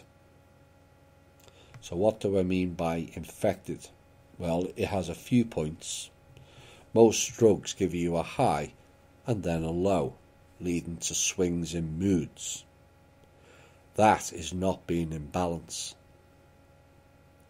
Mood behaviour can be quite severe in some cases, leading to criminality, abuse, both projected and self-harm, social outcast, and some drugs make you apathetic and also lethargic. So you don't see what is going on around you, and subsequently don't have the ability to fight back against the system. And this, to me, appears to be a major problem in the Western countries. Another aspect of dancing with the spirits is it can lead to the body getting illness or disease. Spirits reside in the astral realm, and their only source of sustenance is us. And this is where cancer comes from. An astral realm infection passed across by the spirits. But the worst aspect of engaging the spirit world is too few know what they're getting into. So many go in with no shielding, and also their PSI fields damage for previous drug use, and spirits hitch a ride in and on your vessel. Oops. A one-way ticket unless you know someone who knows how to get rid of them, of which there are very few.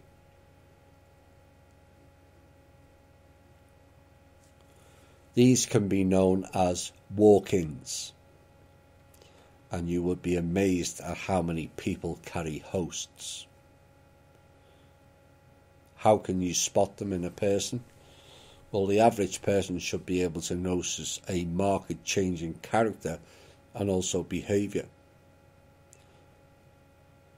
But seers can see the physical manifestation. Maybe in 2020 your vision will be a lot more complete.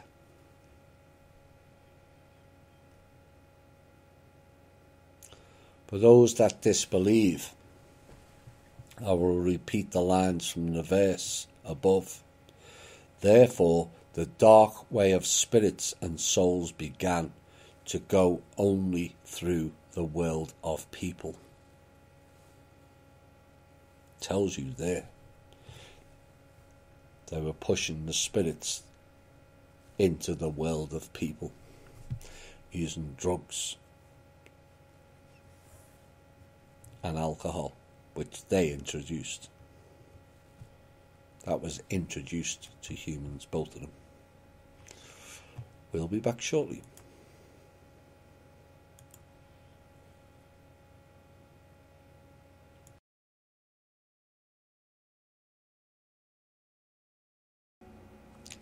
Disturbed the sound of silence.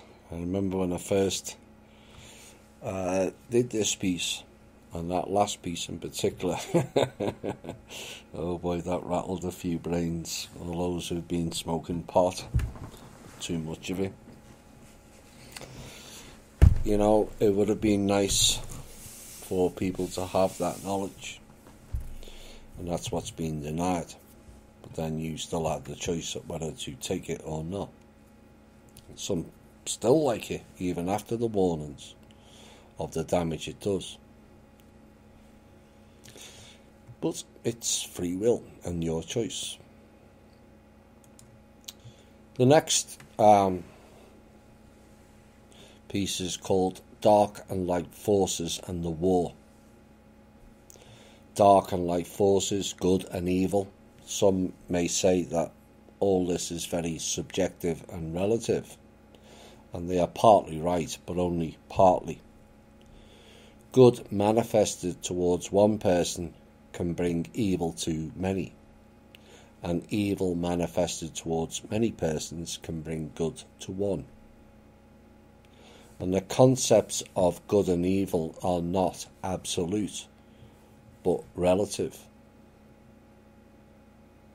But these concepts become absolute ones when they are applied to certain situations and also events. Besides, if we take into account the fact that very often evil puts on robes of holiness and speaks on behalf of the latter, it is possible to recognize the true mask of evil only through the deeds. Parasitism feeds dark forces and creation, feeds the light ones. Parasites are those who exist at the expense of others. There are plenty of parasites in nature. We may assume that parasitism is a natural, necessary phenomenon of nature, but this would be absolutely wrong. Any parasite which parasitizes on a living organism or on the organism of the society, sucking out the vital juices, either dies together with the donor or finds a new one. And one way or another, any parasite brings destruction and chaos with him, and therefore carries negative evolution. However, in the animal kingdom, parasites fulfill a positive role, eliminating weak organisms, primarily the genetically weak, which favours the preservation of that species, and evolution of the most healthy and adjusted individuals, and in the end they favour positive evolution. Unlike natural parasites, social parasites first eliminate the strongest and the healthiest elements of a social organism, thus completely destroying it. That's the difference. The positive evolution eliminates the weak, the genetically weak. But the social parasites eliminate the strongest. A bit like what the Zionists did to Russia. And Germany, I might add. And Yugoslavia, and Czechoslovakia, and Croatia, and Ukraine, etc., etc., etc. Plus Palestine. Therefore, social parasites promote negative evolution and undoubtedly carry evolutional death, whatever point of view one may consider. And according to the Slavonic Aryan chronology, 17 years after the day of the signing of a peace treaty, or 2692 BC, just over 7,500 years ago, there was a war between Arimia, Arimia, which is China, and the Great Russenia, a part of the Slavonic Aryan Empire 42, which occupied the territory west of the Riphean, now known as the Ural, Al. Al means gods. And the war was very severe and also unequal. However, the Great Russenia won a victory over ancient China, Arimia, and the victory was so significant and heavy that the Russian ancestors selected the day of the signing of a peace treaty on September the 22nd, according to the Christian calendar, as a new reference point of their history. The Aryan tribes undertook their first campaign in order to stop human sacrifices and the worship of the goddess Kali Ma in Dravidia. After banishing the priestesses of the Black Mother from the temples, they then returned home. The campaign lasted 76 years. The Aryan tribes returned to their motherland in 2616 BC, and after they had left, the Dravidian and Naga people went back to the old traditions for the reasons mentioned before. Therefore, the Aryans undertook the second campaign, which, due to a number of reasons, took place only 610 years after the first one, or 2006 BC.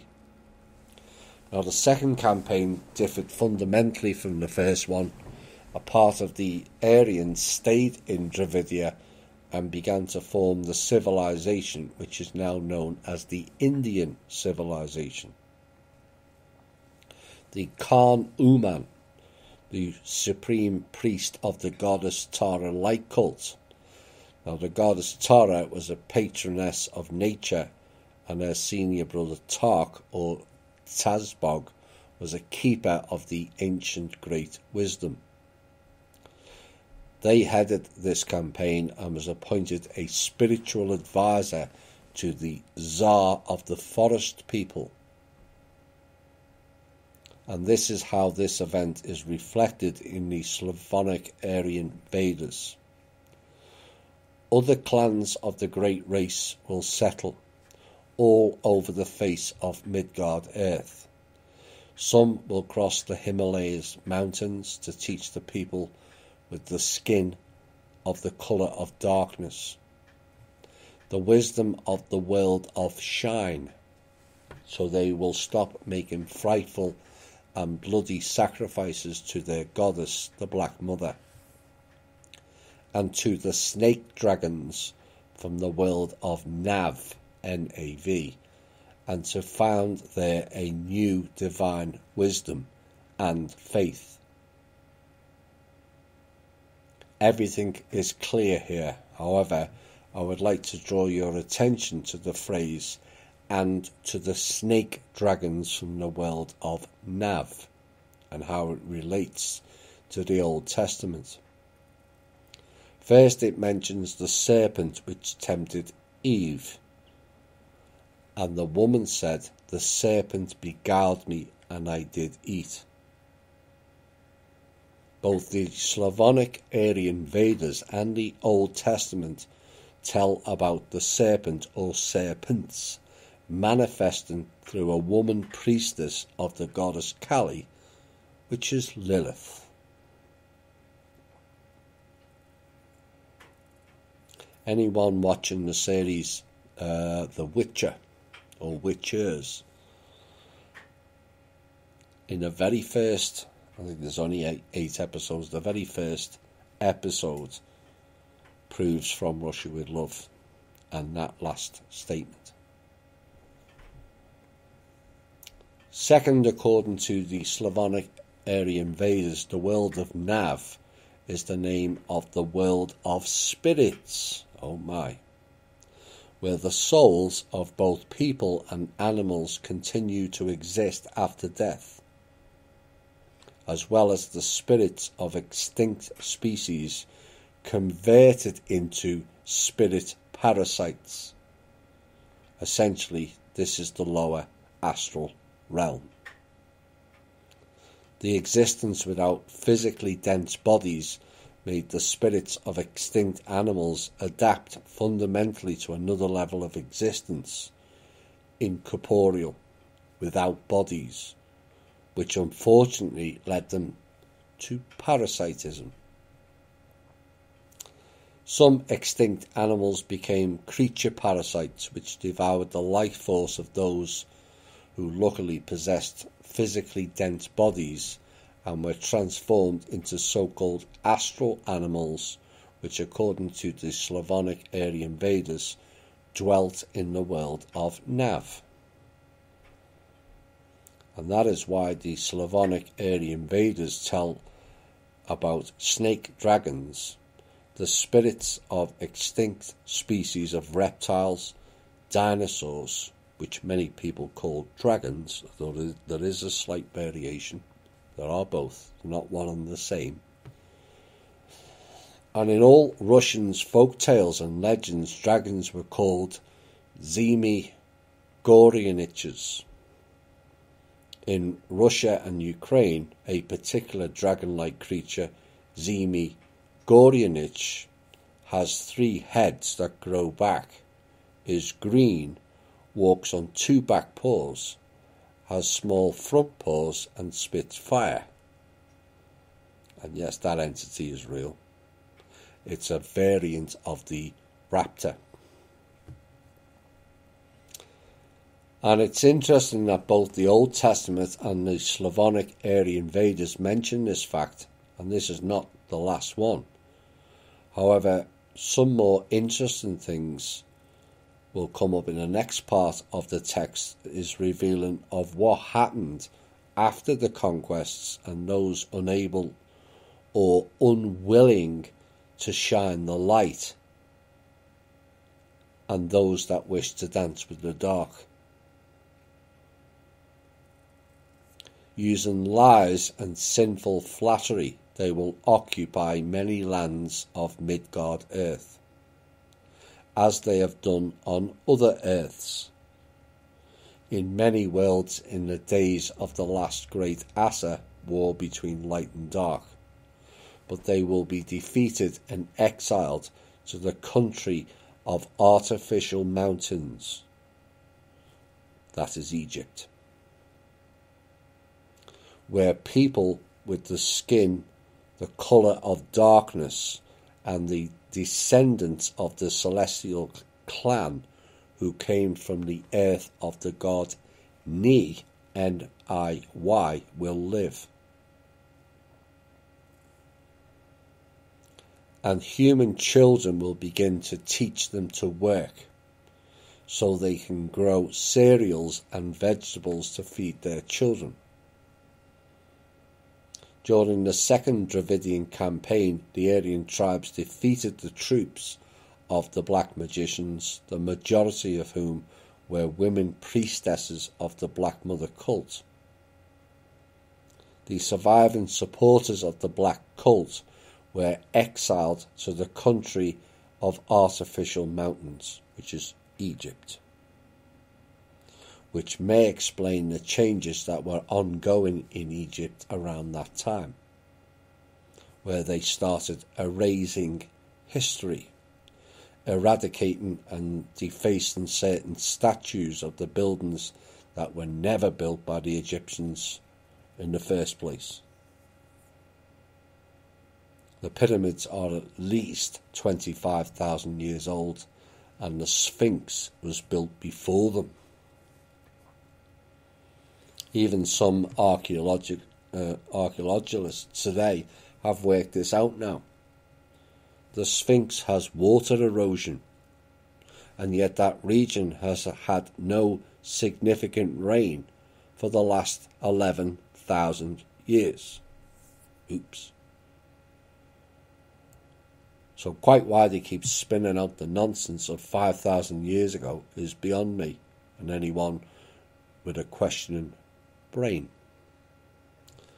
The reality is, even with our current advanced machinery and technology, we could not build the pyramids today to that tolerance level now. Plus, how did they know all the compass points of the planet, or the fact that Giza is in the centre without viewing it from miles above? But this type of insane logic seems to bypass most who have zero critical thinking skills.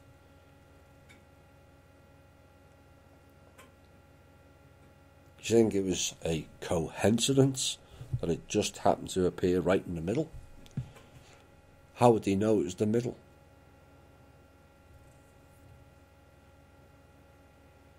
Unless they could see it from above. Because it was only from above, and they were the people or beings that built it. After the Second Aryan Campaign, when the Aryans not only expelled the Black Mother Priestess and priests, but also stayed and continued to work on changing the Dravidian and Naga people's genetics, which didn't work out too well.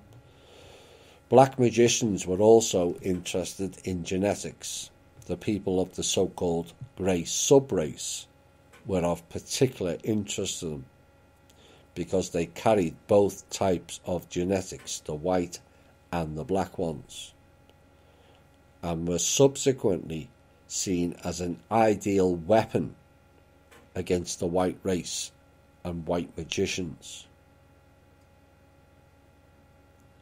Now, after the Aryans had defeated the black magicians, they probably offered them several places for their exile, because the Urs, who were the white race's spiritual leaders and teachers, never destroyed the defeated enemies.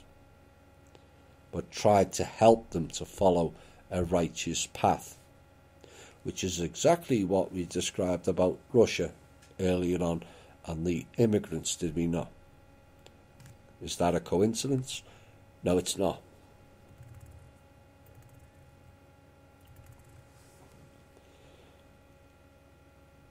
And about which the Black Forces leaders knew perfectly well.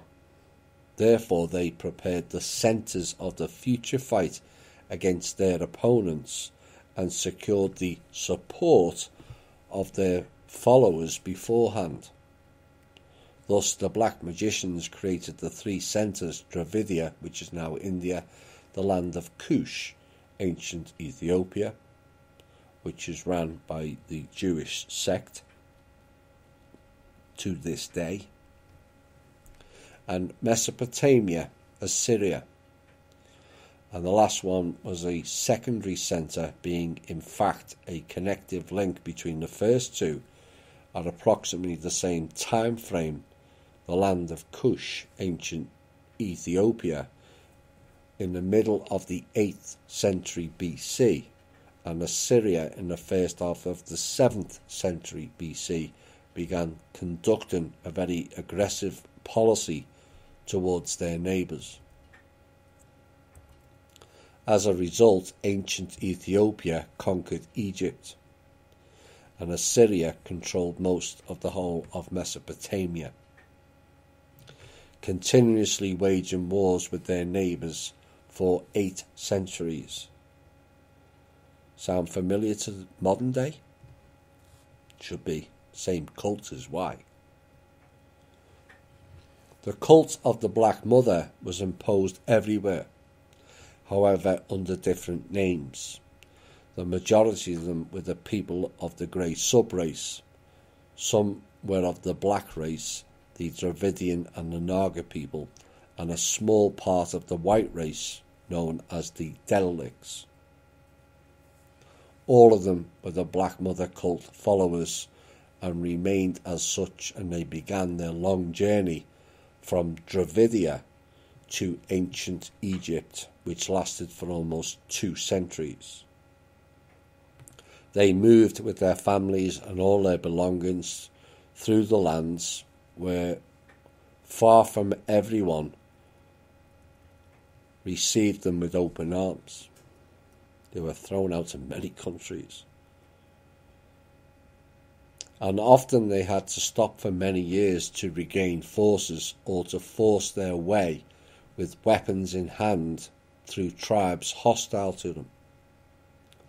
And in the course of time they became the nomadic tribes, which later historians will call the Hyksos. And at the end of the 18th to the beginning of the 17th century BC, they conquered ancient Egypt. And the Hyksos governed there for about 110 years, and only a part of them went south to the land of Kush, which is mentioned in the Old Testament as the New Eden. At the end of a long road, the supporters of the Black Mother cult reached their new paradise, and a new epoch of Midgard-Earth civilization began. Thus, the Old Testament does not tell about the origin of man as a result of divine creation,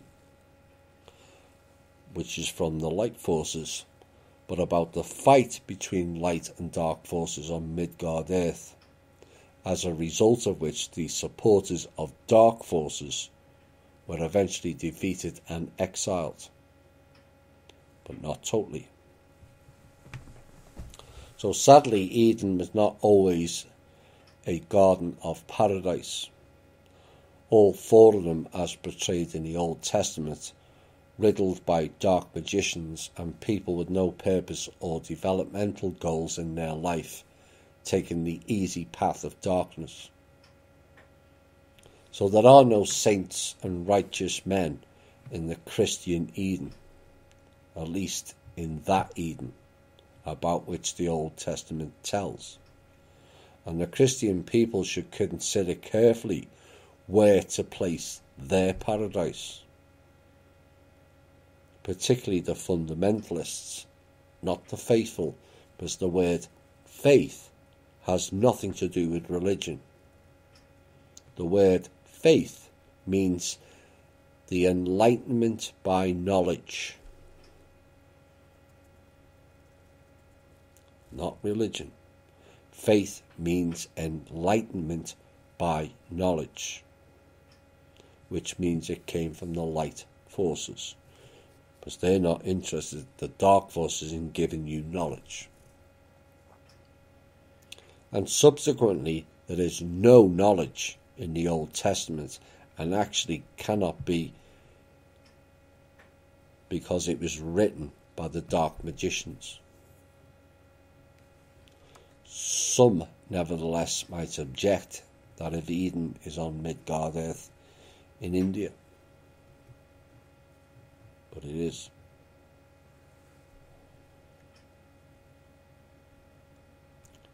Israel and its people is the last of this first part tonight. And let us remember that the Old Testament is a version of the Talmud adopted for the non-Jewish people, which in its turn is a history of the Jewish people. This fact unambiguously follows directly from its text. The events expounded in the Talmud do not concern whatsoever the past of other people, except for those events which were borrowed from them.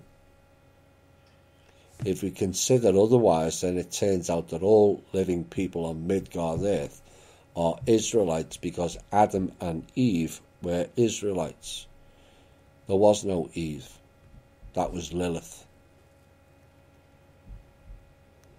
the dark, half woman, half serpent.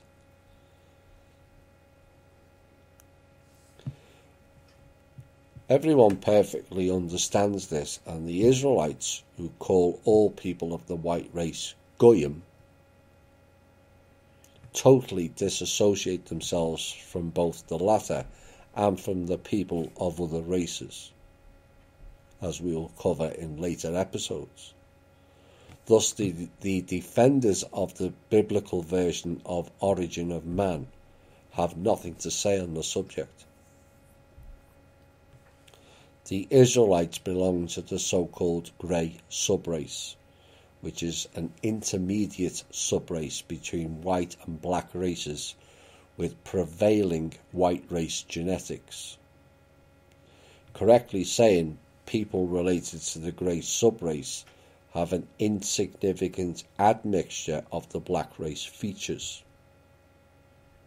Everyone who is acquainted with genetics, even slightly, knows that a number of features such as the colour of skin, hair and eyes, the structure of a skull, the type of exchange processes, predominate over the same features of the white race.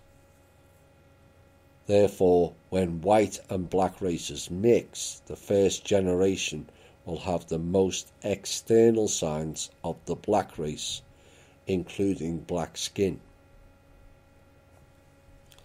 Now, before anyone states this is racism or anti-Semitism, please look at the facts. This is not a denigration of any colour or race. It is basing an assumption based on the facts delivered and genetically proven, which we'll cover in other shows. Now, I mentioned in part 1 of an earlier show, and I mentioned the grand experiment about a number of races being brought here in the past for a range of different reasons, and it could also be assumed many were refugees of the Light and Dark War, which they were, and they were placed in regions of this planet that was conducive to their own. And one of the key stipulations of that time that there was to be no mixing of the different races. Now, could this be determined as pure racism? Yes, in our current world of political correctness, it appears everything is racist or offensive to someone these days. And it leaves people frightened to speak, which only helps the control system. Remember, it was said in the scriptures, Genesis, where it stated the Lord, Anu, did not like the humans mixing well together and speaking the same language. It made them a threat, so he came down and split them up and gave them other languages. So much for the Lord being nice and divine, it seems. So did we have racists back then? Well, who knows? But what is more likely, the reason is, and the evidence does support it, is genetics. As despite looking alike, all the different people all have different genetics. Some mix, some don't. Take the example of Rh negative types, who have to have an injection to stop their own body attacking and rejecting their own baby. I mean, why would a mother's body attack and reject their child? It doesn't make any sense unless you apply it to different genetics that don't match. Like the horse and the zebra can't mix either. But rarely do you see in the animal world them mating with different types. Why? Because of genetics. And it's got nothing to do with racism. Now, people may cry at this point with valid reasons, but we're all human. Yes, in essence. But very different humanoids would be my response, with very different genetics. So it's not possible that the Bible is correct that we all came from Adam and Eve.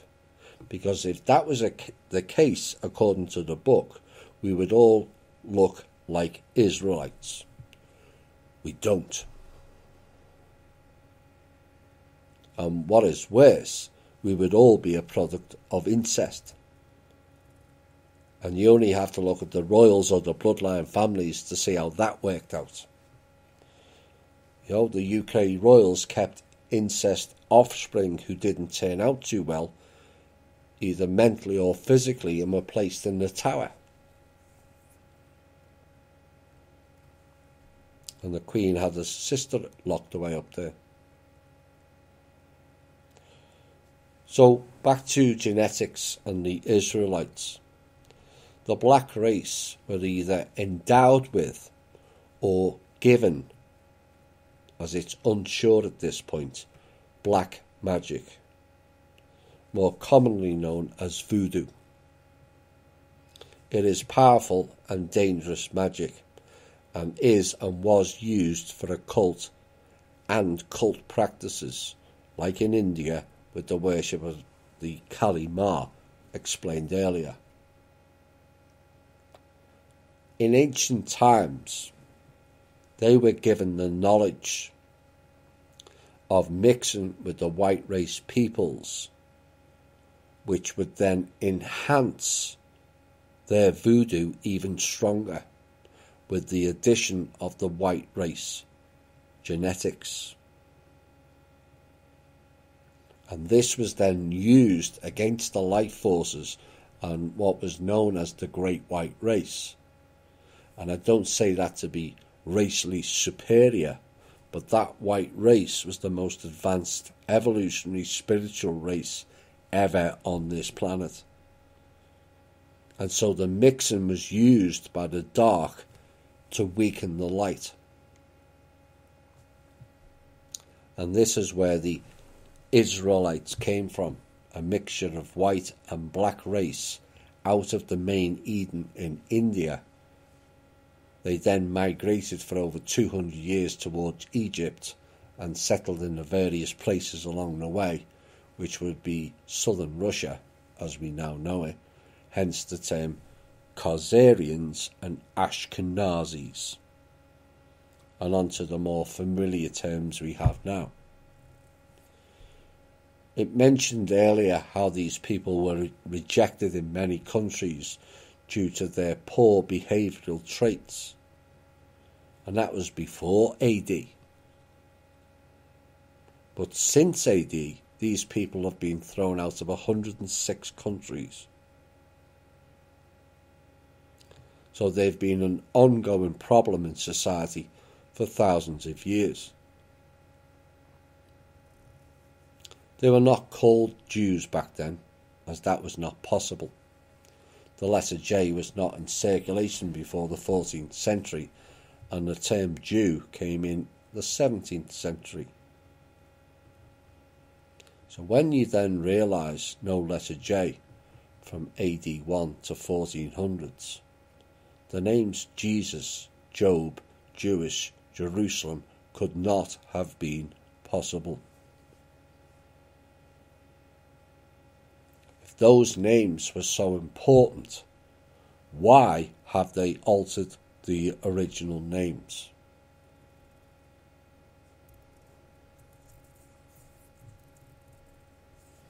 Should we denigrate a whole race for what went on in the past?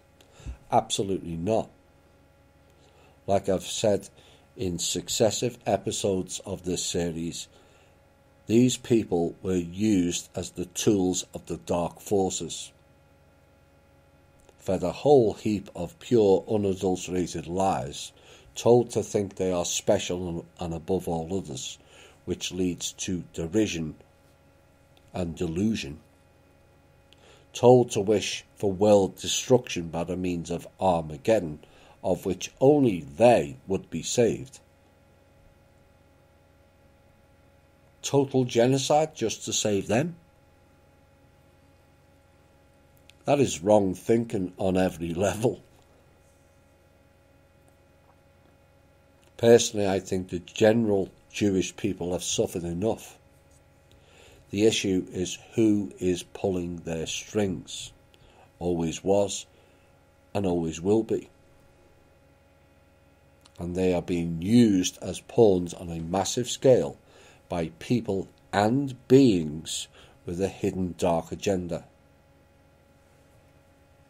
Of course, their role in world history, and in particular the last 400 to 500 years, has been one of great suffering, damage and death at the hands of these Zionist dark forces, with names like Rothschilds, Hitler, Stalin, Lenin, Trotsky, Ariel Sharon, Benjamin Begin, not to mention the latest, Netanyahu.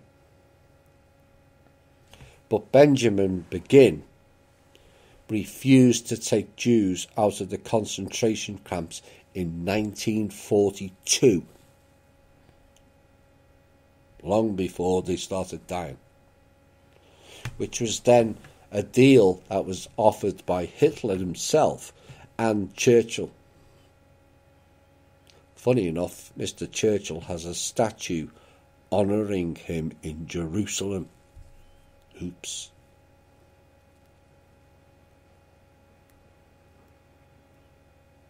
When they wouldn't let the Jewish people out of the camps. Then you have Warburg's, Bauer, which is Bayer, which is Rothschild, Weishaupt, Netanyahu, all rolls off the tongue as deliverers of evil, torture and death. All were ethnic Jews. These were the people who took part in or set about creating a new country along with the Balfour Group, not returning the state of Israel, but creating it to fit a narrative, with its main centre a part of one of the biggest lies perpetrated on this planet. Israel is a worship of the dark gods Isis, Ra and El, which, like Al, means God. And in the last 100 years they have destroyed Russia and its history, destroyed the Middle East and parts of Arabia, infiltrated the top levels of Britain with their dual citizens and lobby groups, have totally hijacked not only our political system but our justice system. They train our police in brutality, but also hijacked our whole financial system via the Federal Reserve, then via the Rothschild family, who are the closest in DNA to the Draco of any family that resides here, and took over virtually every country's bank. The reality is these people are parasites. And yet so much of our American money goes into funding the brand of genocide these people perpetrate. And this has to stop. So perhaps now it's easier to grasp why these people that got the person known as Jesus killed. It was another version of the light and dark war. The title of this song explains their current position of people known as the Jewish. Going forward, we should go together with the better elements within their group in harmony as one. But until then, this has been From Russia with Love Rerun Part 1. We'll be back in 2 weeks with Part 2. This is the Truth, Honour and Integrity Show. My name's Thomas Williams. Bye for now.